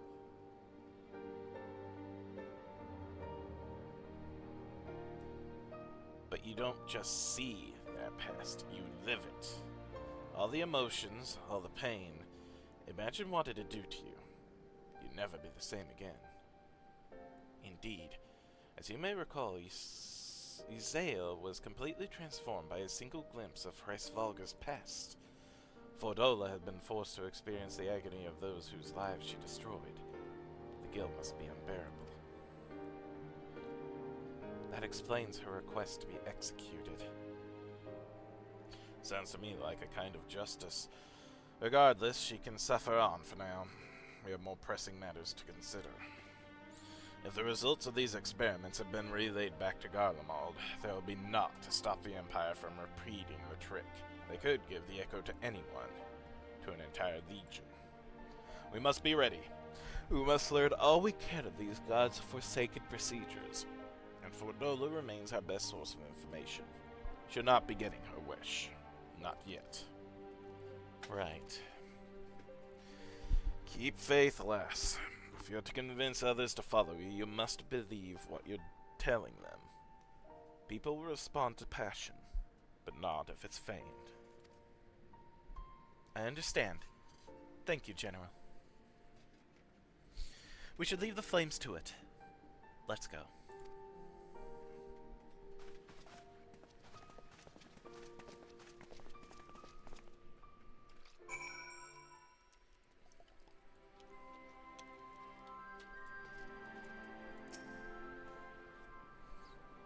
forcible extraction of aether from a living subject is invariably fatal.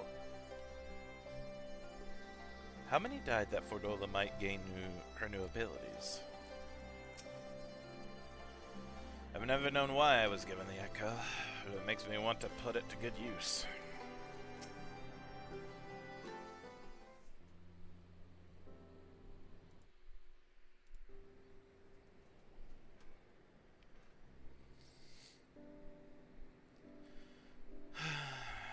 I go looking for answers about the Echo and end up getting schooled by Raban.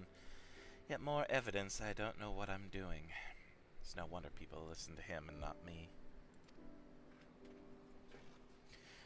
General Aldine is a veteran of countless campaigns, These. You cannot compare yourself to a commander of his experience. I know. But I also know that I couldn't have convinced that mob to give up and go home. It makes me realize how much we rely on his authority. How much I still have to learn. I wonder what he'll do when everything here is settled. I mean, it's his homeland, and going to the trouble of winning it back. Might he not want to stay? 'Tis a quandary with which countless refugees now face. To continue the life they built in Ul'dah, or start again in the land of their birth.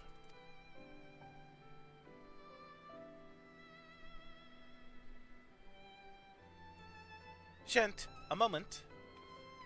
Pippin? Young Pippin? I am newly returned from Ul'dah with a message from the Sultana. Her Grace desires an audience with you. She understands that you have responsibilities here, but asks that you visit the palace at your earliest convenience. Well, I must away and attend to other business. Until next time, my friends. Thanks, Pip.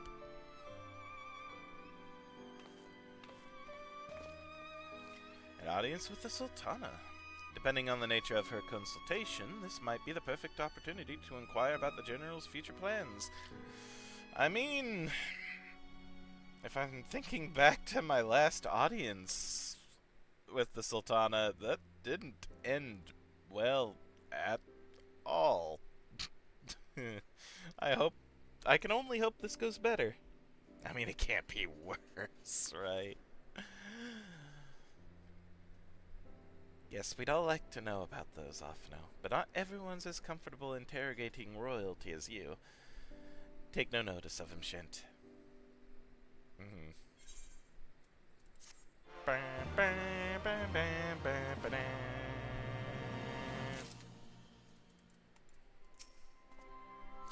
In case you're wondering, I'm not planning on staying in Alamigo.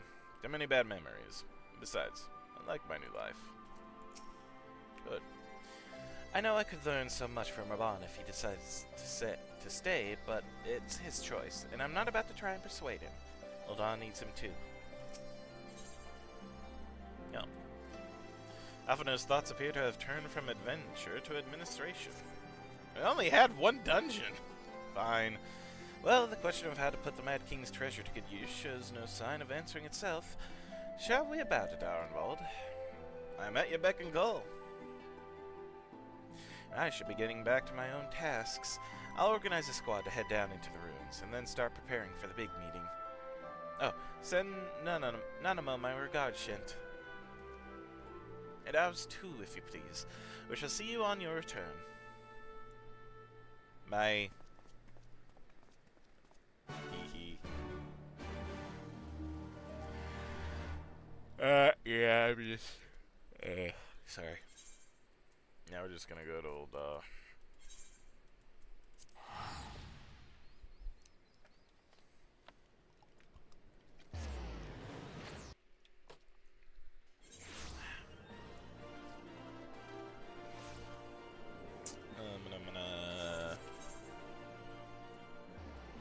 It has been too long, Chamber of Rule. There we go.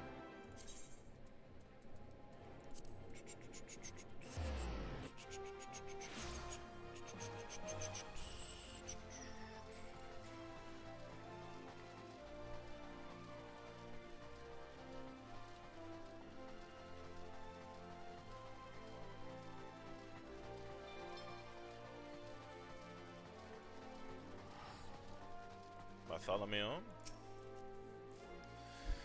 You are expected, my lord. Please proceed. Here we go. Hi, Nanamo. I thank you for answering my summons in these most interesting times. You have been busy. Yeah. How are you doing? The liberation of Alamigo will have far-reaching consequences, and there is a matter upon which I would seek your counsel. Okay. I speak of Rauban and his future.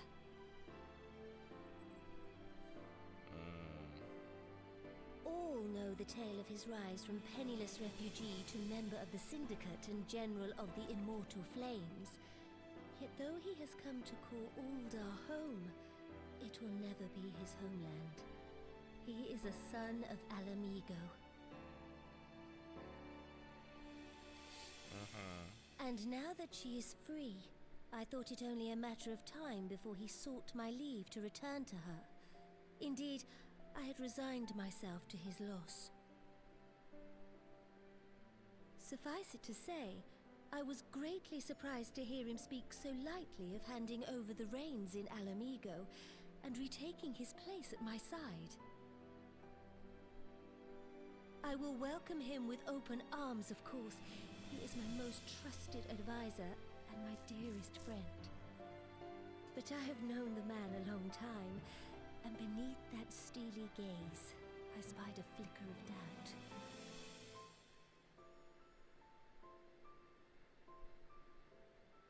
Whether Rauban chooses to remain in Ul'dah or return to Alamigo, I only wish that he do so with a heart unburdened by guilt or regret. Yet, how can he freely make such a choice, knowing how much I depend on him? It is past time that I learned to discharge my duties as a sultana alone. I must go forth and see my realm with my own eyes, and hear the wind with my own ears.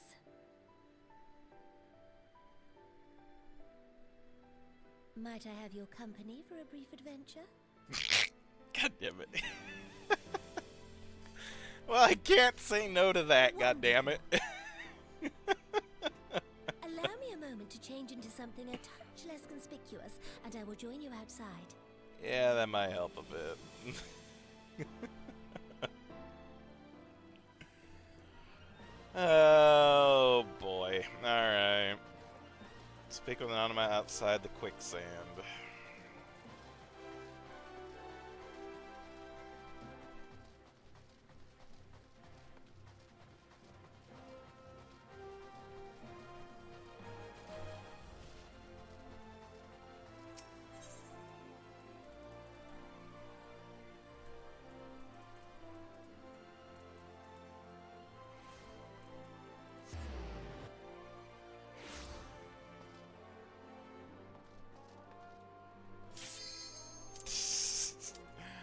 Yes, commence. I need more scales. Again, I'm more than likely going to try doing this a lot more in my own time, so I don't have to take up more of the stream time with this, but since I'm here anyway... Yo.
think I was lucky right there. Very lucky.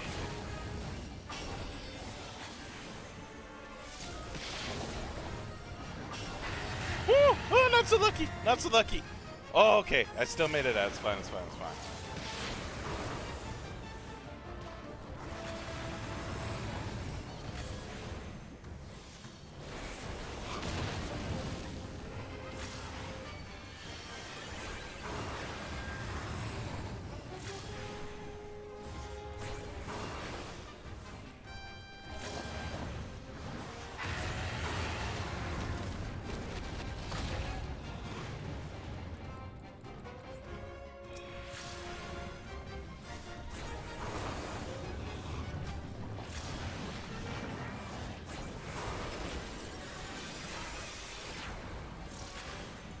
Oh, I better get close to it, huh?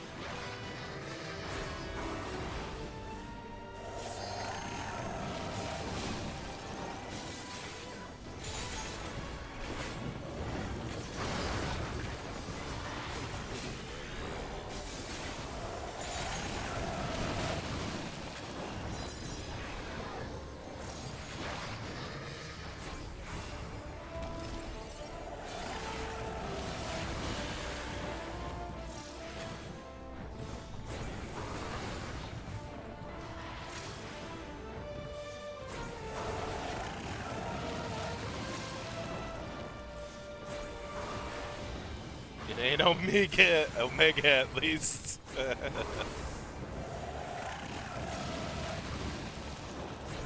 Ain't wrong. Oh, the tail.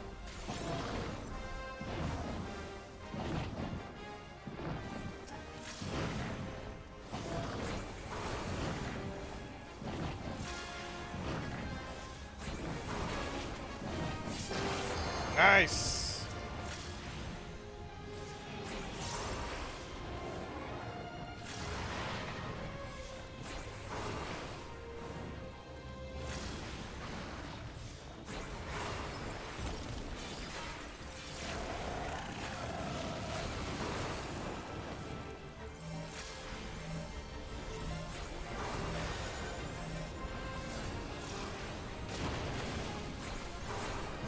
Okay, I would have just healed myself, but I'll take it. Thank you. Apparently it's not enough to kill me. Last time I did this, no one came to me, so...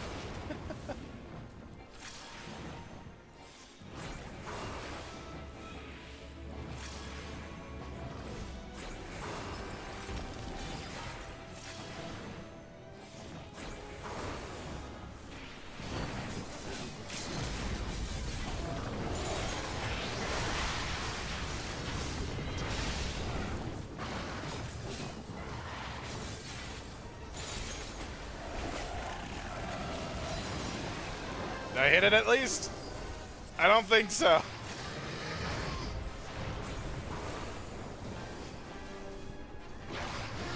Maybe I get out of the way. Nope, I didn't. You want 1%. Come on, everyone.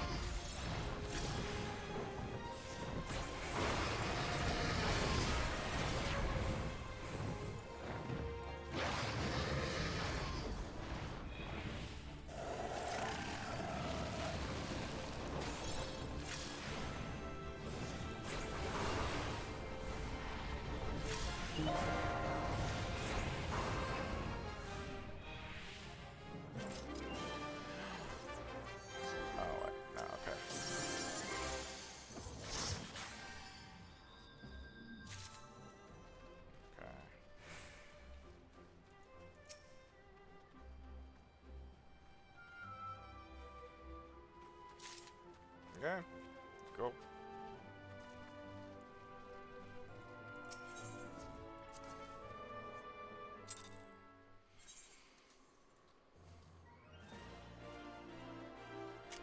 Alright, Nanamo. What kind of an adventure would you like to go on? What do you think of the Lyra? The Lyra, the merchant's daughter? More optimal to do the Wrath Extreme and get both the normal and the extreme. Oh, that's how it is then. So, instead of 2 scale pluses, I'll get a normal and a scale plus for doing the extreme. That's why I have to do 50. Okay. Alright, I guess I'll start doing the extremes then. Not now, of course, but again, probably in my own time. Because it seems to take a while. What do you think of the Lyra, the merchant's daughter? This is the disguise I don when I wish to leave the palace and observe my subjects unnoticed. Ordinarily, Papashan would accompany me, but for this particular outing, I need an advisor, not a minder. And that is why I request your company. Over the course of your many adventures, you have met people from all walks of life, in every corner of Eorzea, and I would make use of your worldly experience. Now, let's be on our way. Our first destination is Stone's Throw, just beyond the Gate of Nald.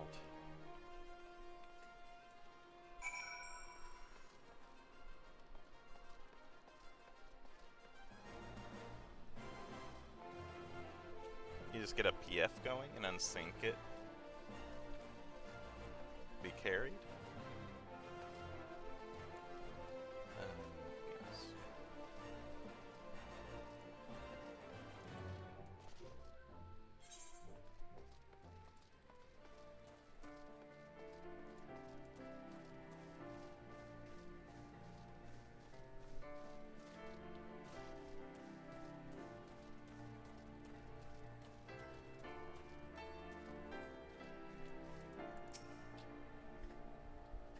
Look upon this procession of tattered tents.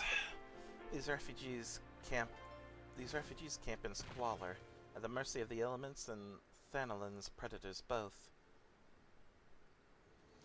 The city's mighty walls offer safety, but the streets overflow with people as it is. And unless blessed by the hand of Nald himself, no refugee could ever hope to afford a dwelling in Ul'dah. Don't ever hard queue in extreme.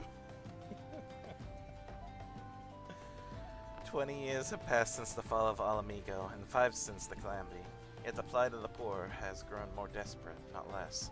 As Sultana, the blame falls upon me.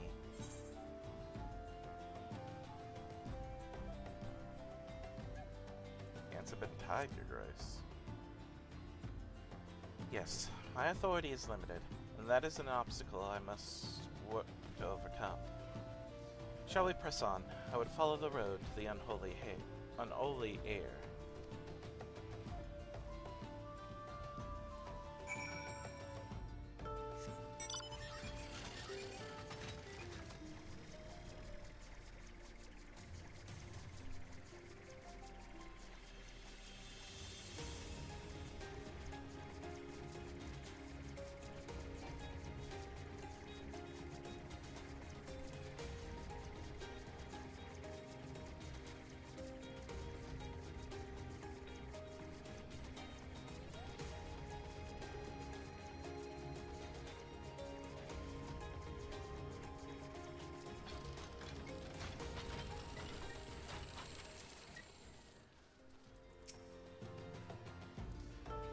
It was here, in this wholly unremarkable place, that my mother and father met their doom. I was but a child at the time. My parents were returning from an inspection of our interests in eastern Thanalan when an untimely rockslide crushed their carriage. To this day it's not certain if the incident was simply misfortune or the expertly planned assassination. Gabon once offered to reopen the investigation and bring me the truth he assumed I must surely crave, but I refused.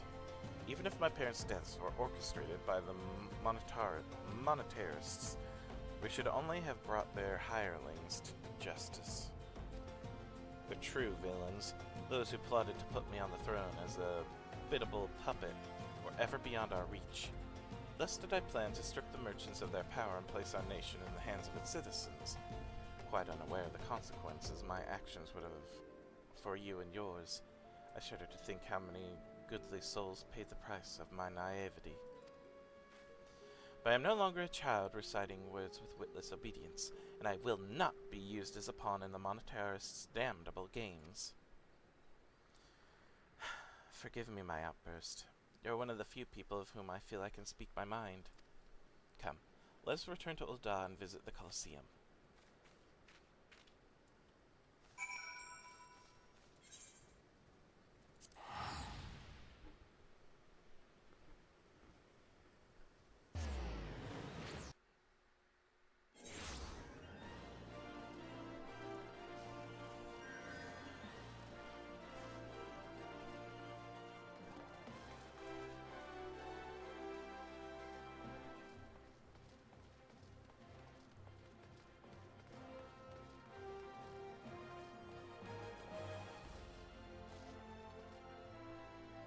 Where am I going?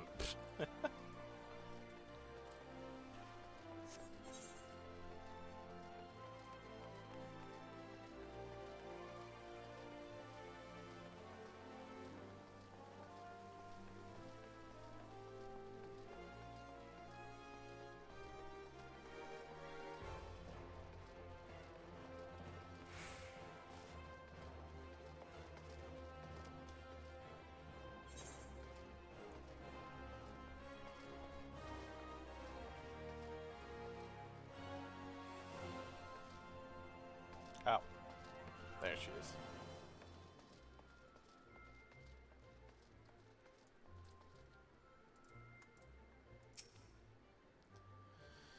From the moment I became Sultana, I found myself thrust into an endless parade of document signings and ceremony. For years, I simply signed where I was told to sign and sat where I was told to sit, blissfully oblivious to what any of it meant.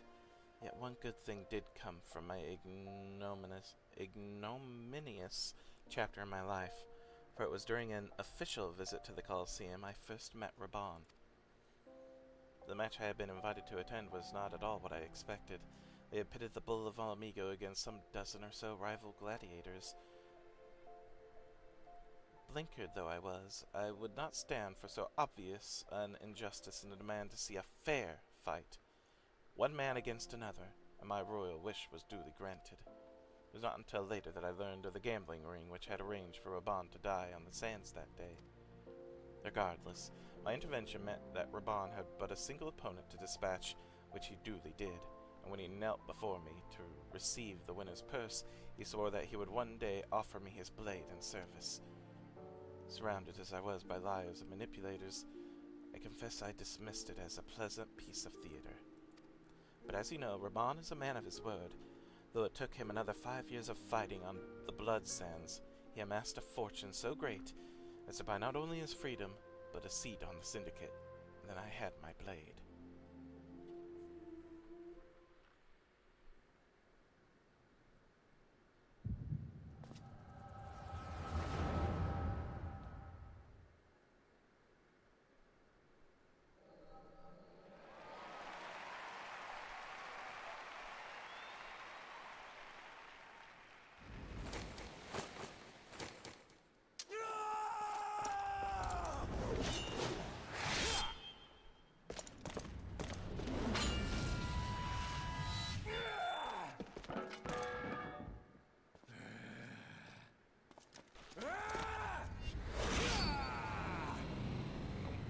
Gosh. Raban's a beast.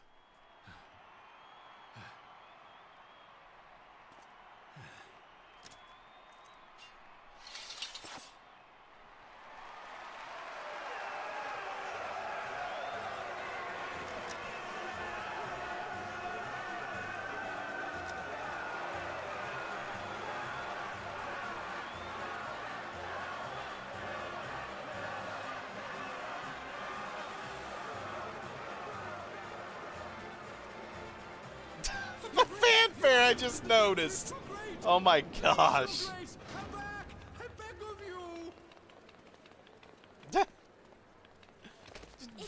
Jumps over the bodies.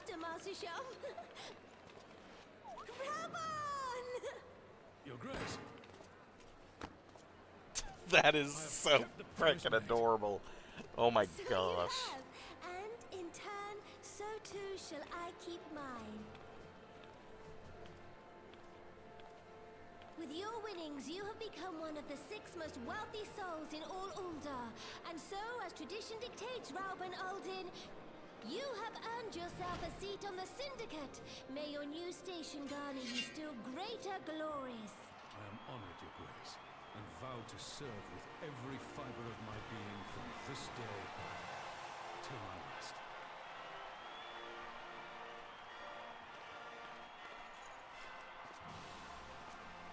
Long live the Sultana, and long live Uldar!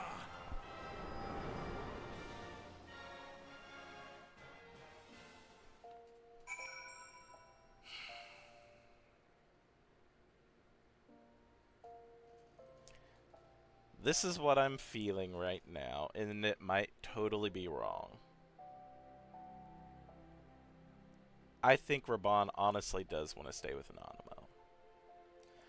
The only flash of uncertainty that she might have seen in his eyes when he came back to her was that he's still worried about the current state of things in Alamigo. And if things could just...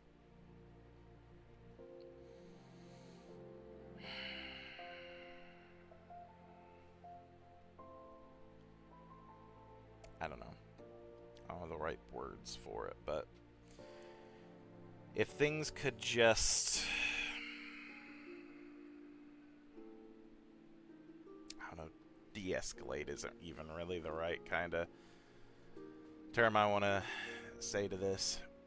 If things could be more stable, I think is probably the better kind of words I want to use for this. In Alamigo, he would feel better about being with Nanamo now. You know what I mean? That's what I feel right now. But we'll see. Maybe his heart is still in Alamigo. We'll see. We'll see. Words cannot well express what that man means to me.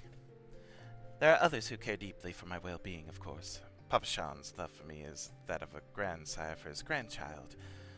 But upon matters of governance, I cannot turn to bodyguards and maidservants for counsel. Raban, with the authority of his syndicate position, was the first sword I could wield. He was the only edge that could cut the strings that bound me. Yeah, give me the gold. Nanamo seems lost in thoughts of the past. We must make haste. Okay, I got a little bit of time. My absence will not go unnoticed by the Sultan Sworn for long, and there are other places I would visit. To the Arzaneth Ossuary. The heck is that?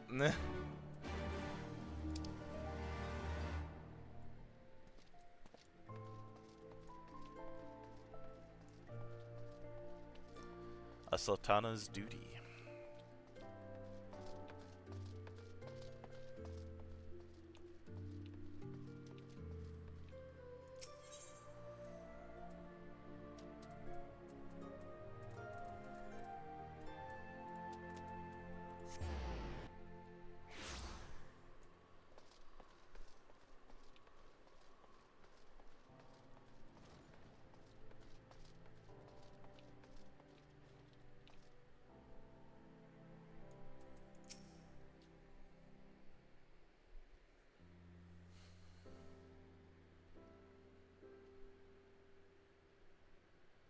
When the calamity threatened, Raban led the Alliance forces into battle on the plains of Cotonou, and I remained here. I prayed with all my heart that Archon Louiseau would have the power to rouse the 12. Since that day I have made a custom of visiting the shrine during each of my little excursions. Here I seek the blessing of Thal, reflect upon my choices, and ask myself if I am fulfilling my duties as Sultana.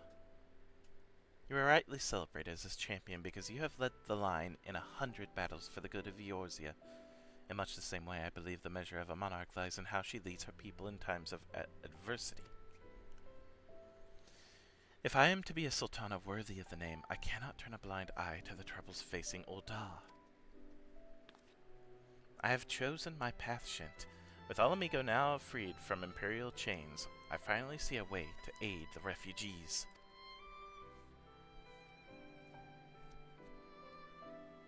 Already my displaced Alamegans seek to begin the long trek home. To facilitate that process, I have made a small contribution. An artisan's school in Ralger's Reach for any who wish to learn new trades. Realistically, however, it will take years for such training to yield tangible benefits.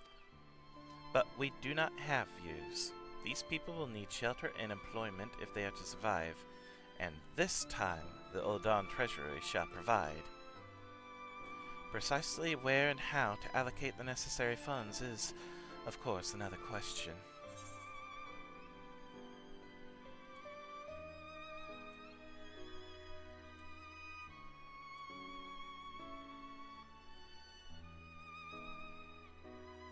No.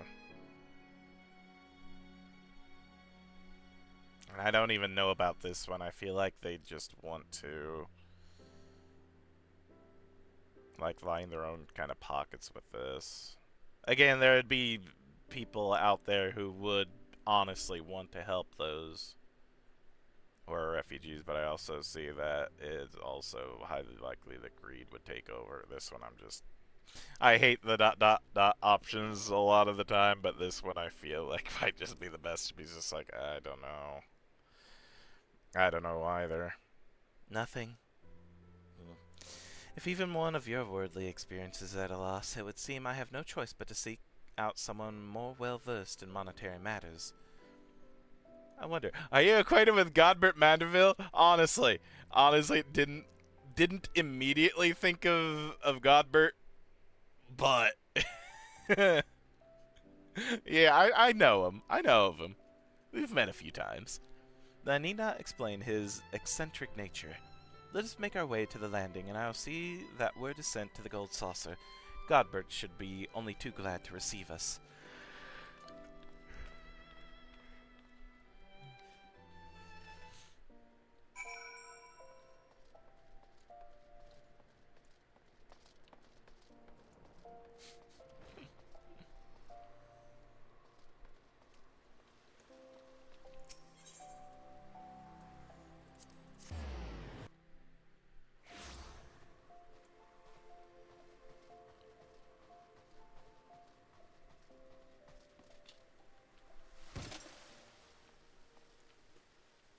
Wait, where the heck am I supposed to go?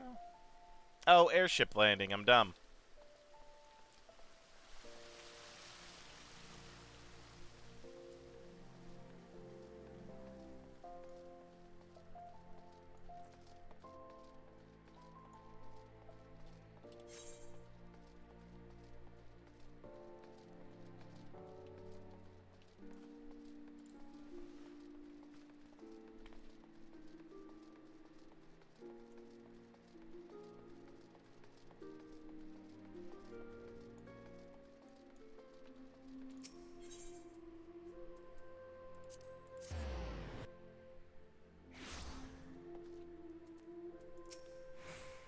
I've ridden aboard a public airship before, but this shall be my first visit to the Gold Saucer. I must confess to some excitement.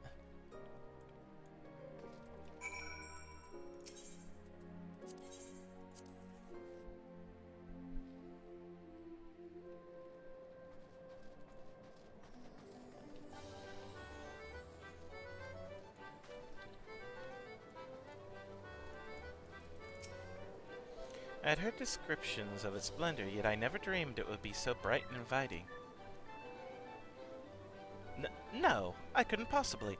We did not come here to fritter away the royal coin. Godbert will be expecting us. Come, let us head directly to the lounge and ignore these gaudy temptations. Poor Nanamo. Maybe when things are again less hectic, you come here and try playing a few games. It won't hurt. And with your own coin, not the Uldan coin. I don't know.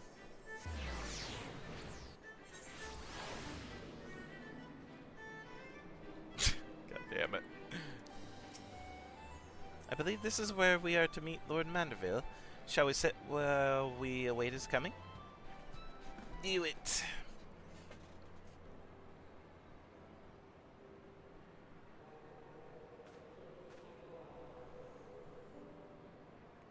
My apologies, Your Grace. Have I kept you waiting? No apologies are necessary, Godbert. My request was sudden, and you were kind to make yourself available at such short notice. When the intrepid Chantabedder and the Sultana herself come calling, there is no more important engagement.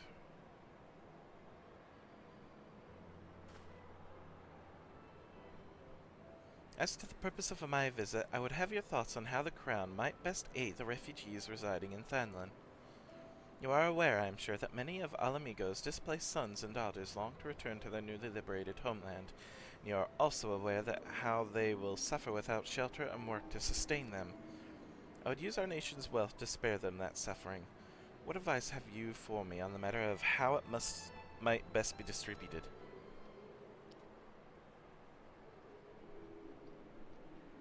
The unusual circumstances of our meeting and your Grace's choice of companion would suggest to me a desire to be an honest and unvarnished opinion. I shall give you one. My advice to you is stop. Taxing Uldar's wealth to save Alamigan refugees is a terrible, terrible idea. You oppose my proposition? Most emphatically. I agree with your Grace that the refugees must have housing and employment, but what profit is there for Uldar in this arrangement? Profit? After all you've done for Girabanya's displaced, I thought you the very last person to seek to benefit from this, or from their misfortune. Forgive me, your Grace, but you appear to be laboring under a misapprehension. It is a fine endeavor to support one's fellow man. I fear, however, that your stance is one born of pity. Your intent is to save the refugees, is it not?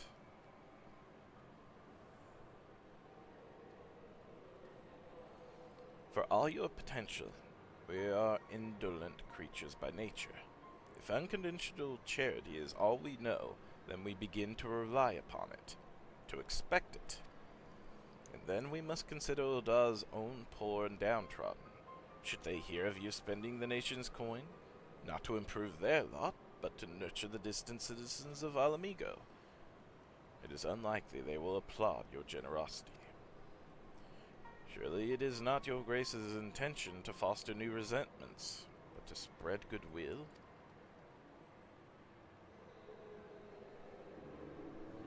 Indeed.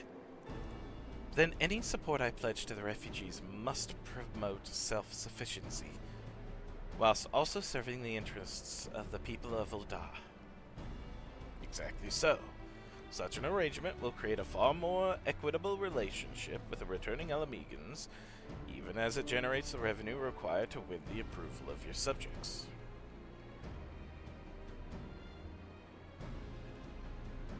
You have given me much to ponder, Lord Manderville. I thank you for your candor.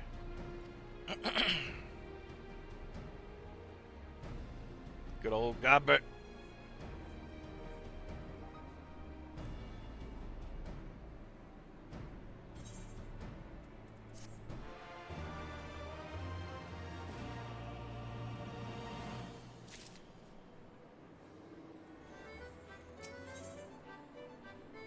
None of them appears to be reassessing her plans. Profit. The thought never even crossed my mind.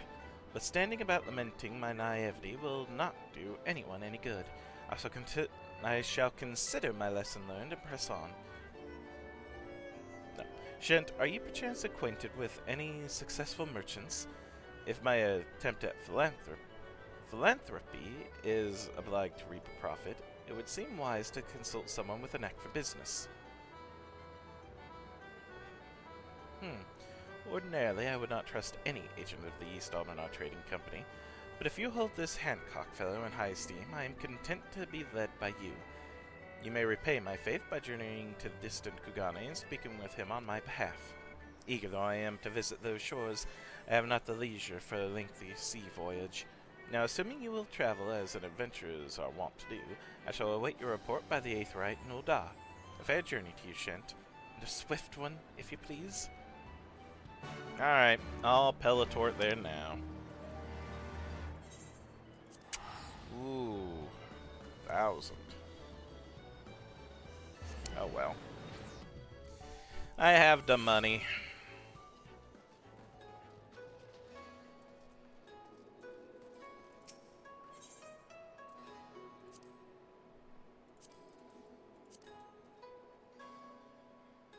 Oh.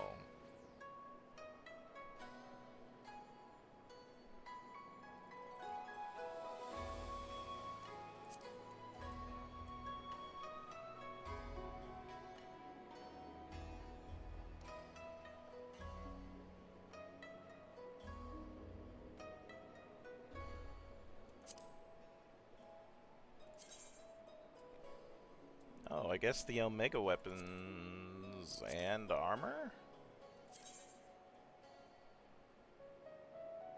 are about the same. Okay.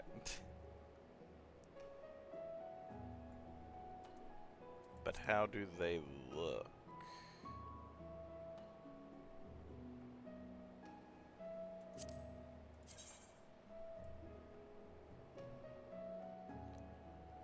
Honestly, not too bad. I like the design on it.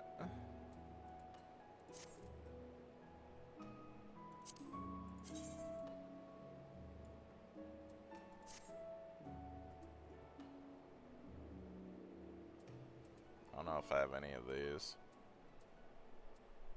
Oh, this is for the extreme versions of it. Never mind. Never mind, I don't need it that bad. Looks nice, but don't need it that bad.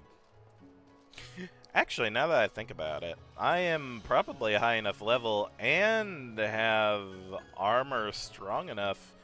I should be able to maybe solo Bahamut at this point, maybe? Normal Bahamut, that is. I could at least make an attempt on my own. Probably not today. Oh, hi. What do you have? King of the Castle. No, not right now, anyway.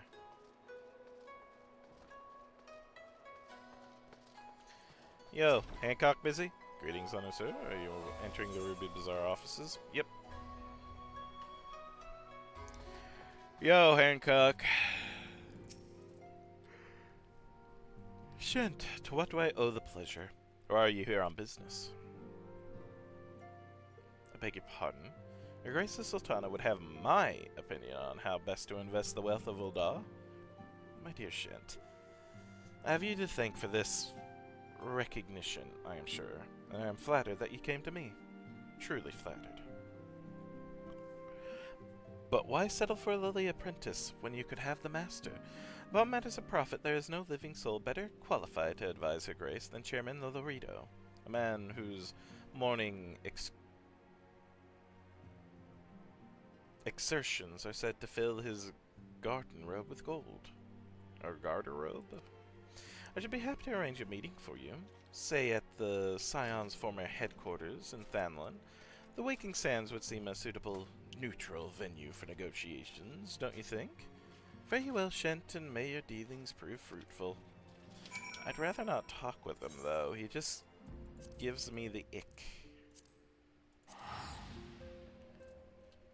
He annoys me so.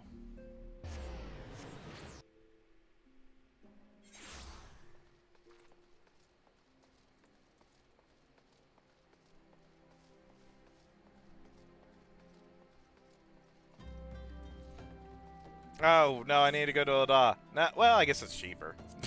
It's cheaper now.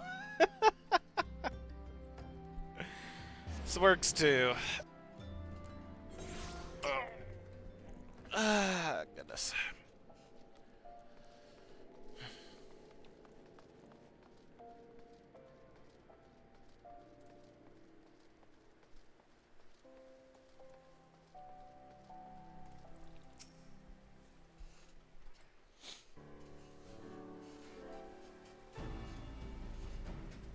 Welcome back, Shin. Did your merchant friend have any useful advice to share? Dr. Lolorito. With Lolorito? And you agreed to this? I'm well aware of his standing in the field of business, but I had hoped to keep the Monetarists at arm's length, and him in particular. Nay, I cannot live in fear of the man. I must learn how to treat with him if I am to rule Ul'dah efficiently, or effectively even. Very well. I will meet with Lolorito.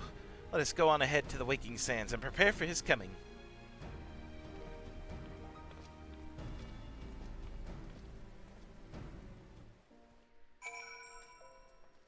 Oh, and it just fast traveled me. You know what? That works. So this is where the Scions first congregated. I've heard many tales, but never had occasion to visit. To work then. The hour of the meeting draws near, and I would gather my thoughts. Pray see to it that we have the appointed room to ourselves.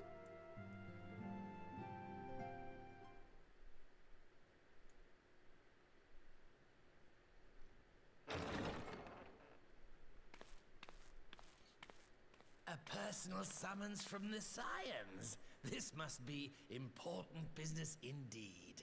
Though, if it concerns anything so underhand as an assassination, I fear I can be of little help.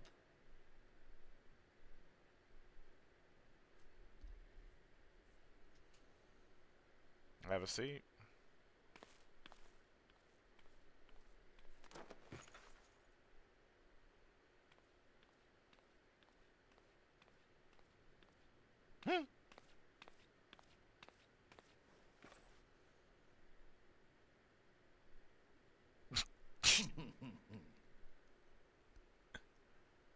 You have made your point. 'Tis indeed unsettling to find oneself seated across from an impassive mask. Oh, shoot. There, would this better please your grace? Or should I address you as Lady Lilira? Hmm?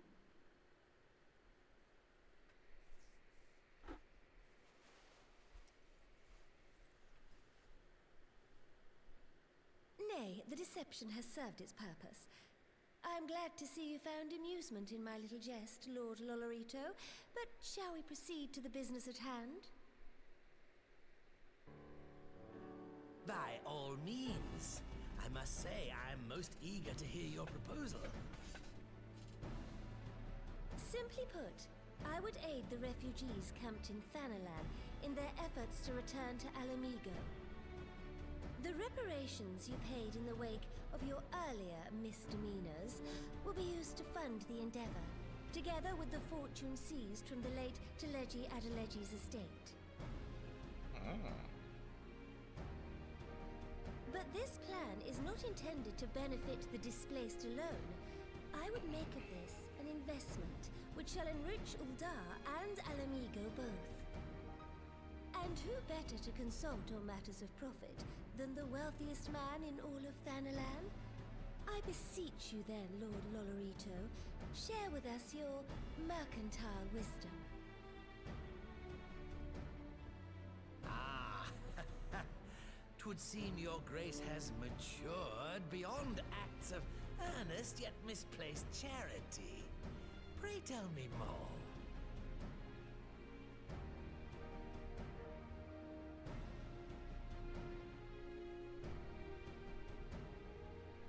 To summarize, in return for facilitating the repatriation of refugees and assisting in the establishment of new industry in Alamigo, you ask that a proportion of all subsequent profits be promised to Ul'dah. Ha! I am impressed, Your Grace. 'Tis an elegant solution, albeit one lacking certain crucial details, specifically which industry and where. How swiftly you identified the weakness in my plan, just as I knew you would. Your travels have taken you across the length and breadth of Gir Abania, and you know the land far better than I. Which of the settlements you visited would best provide a home for our refugees? Which has the greatest potential to flourish, given the appropriate investment?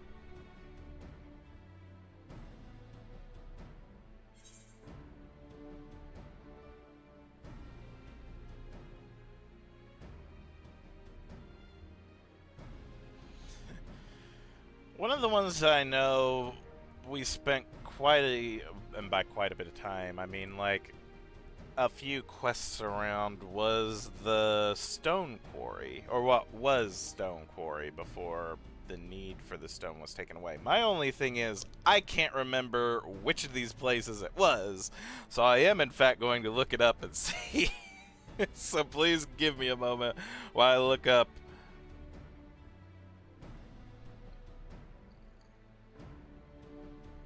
I think it was Alagana, though? Yeah, it was Alagana. Which was the quarry.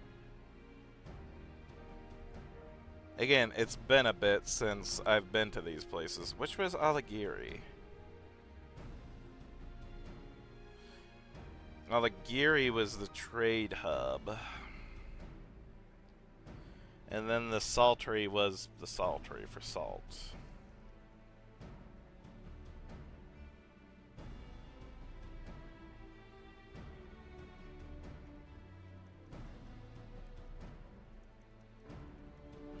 Again, it's the stone quarry, I think, because it's also going to be helping with the rebuilding, because most, if not all, of Alamigo is stone dwellings, except for, of course, those made by the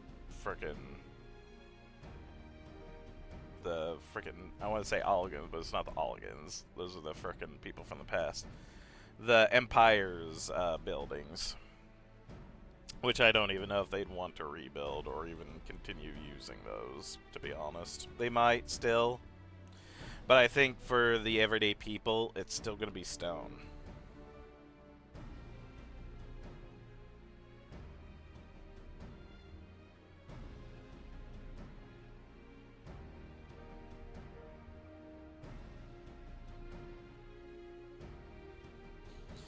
Everything else will come back in time. Alagiri being a trading hub, that will come just from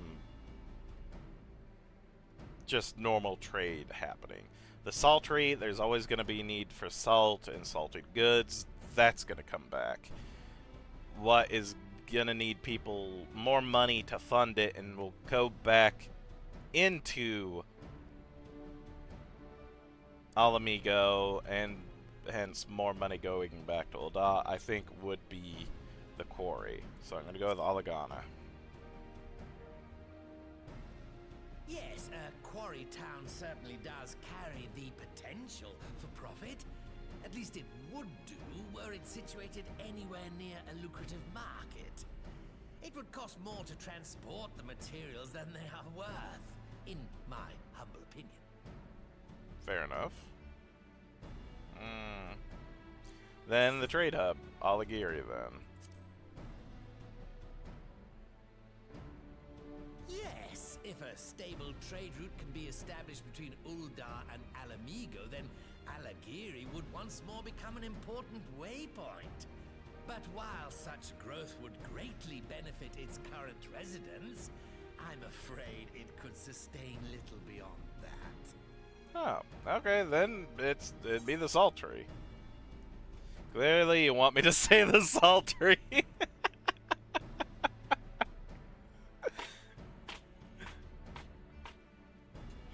Clearly you want me to say the Saltery. Ah, yes, that desolate little village on the shore of Loch Seld. I barely spent any time in. And its products well. The Imperial invasion brought an end to their more widespread distribution, much to the dismay of many a wealthy gourmand, myself included. Salt has ever been a transformative ingredient. And in this instance, I dare say, it could transform a modicum of effort into a mountain of gil. The local citizens will need to be consulted, of course, but I trust the East Aldenard Trading Company can be relied upon to provide its assistance in negotiating a mutually beneficial arrangement.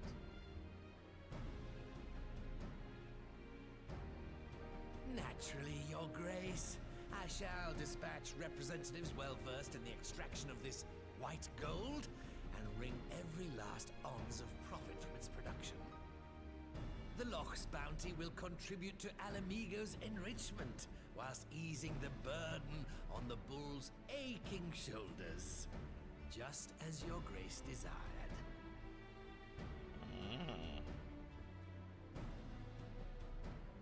A deal is struck then.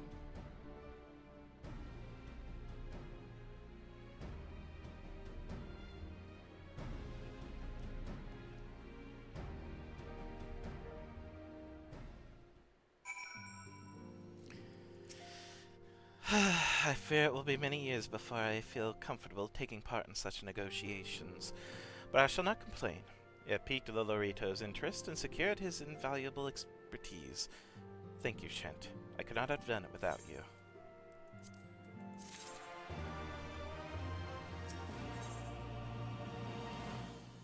Alright.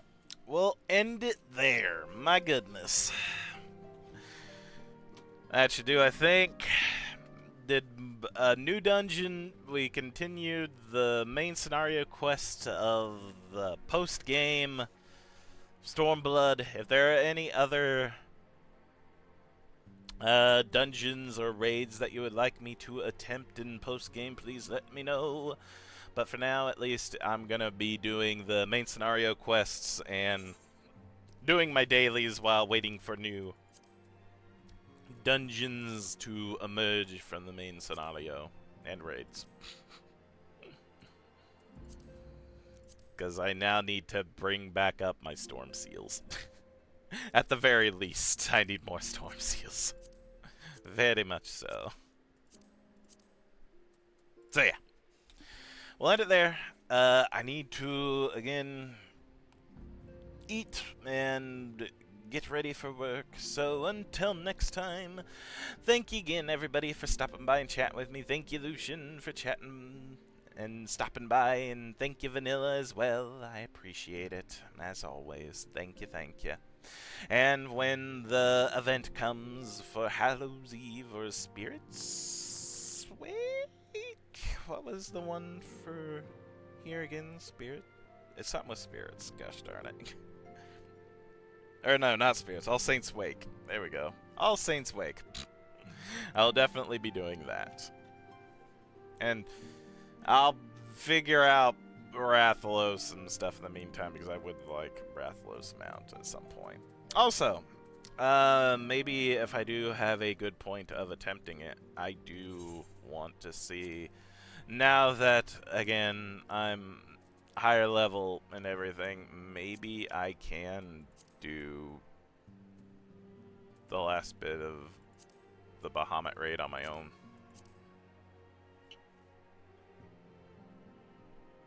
We'll see. Alright.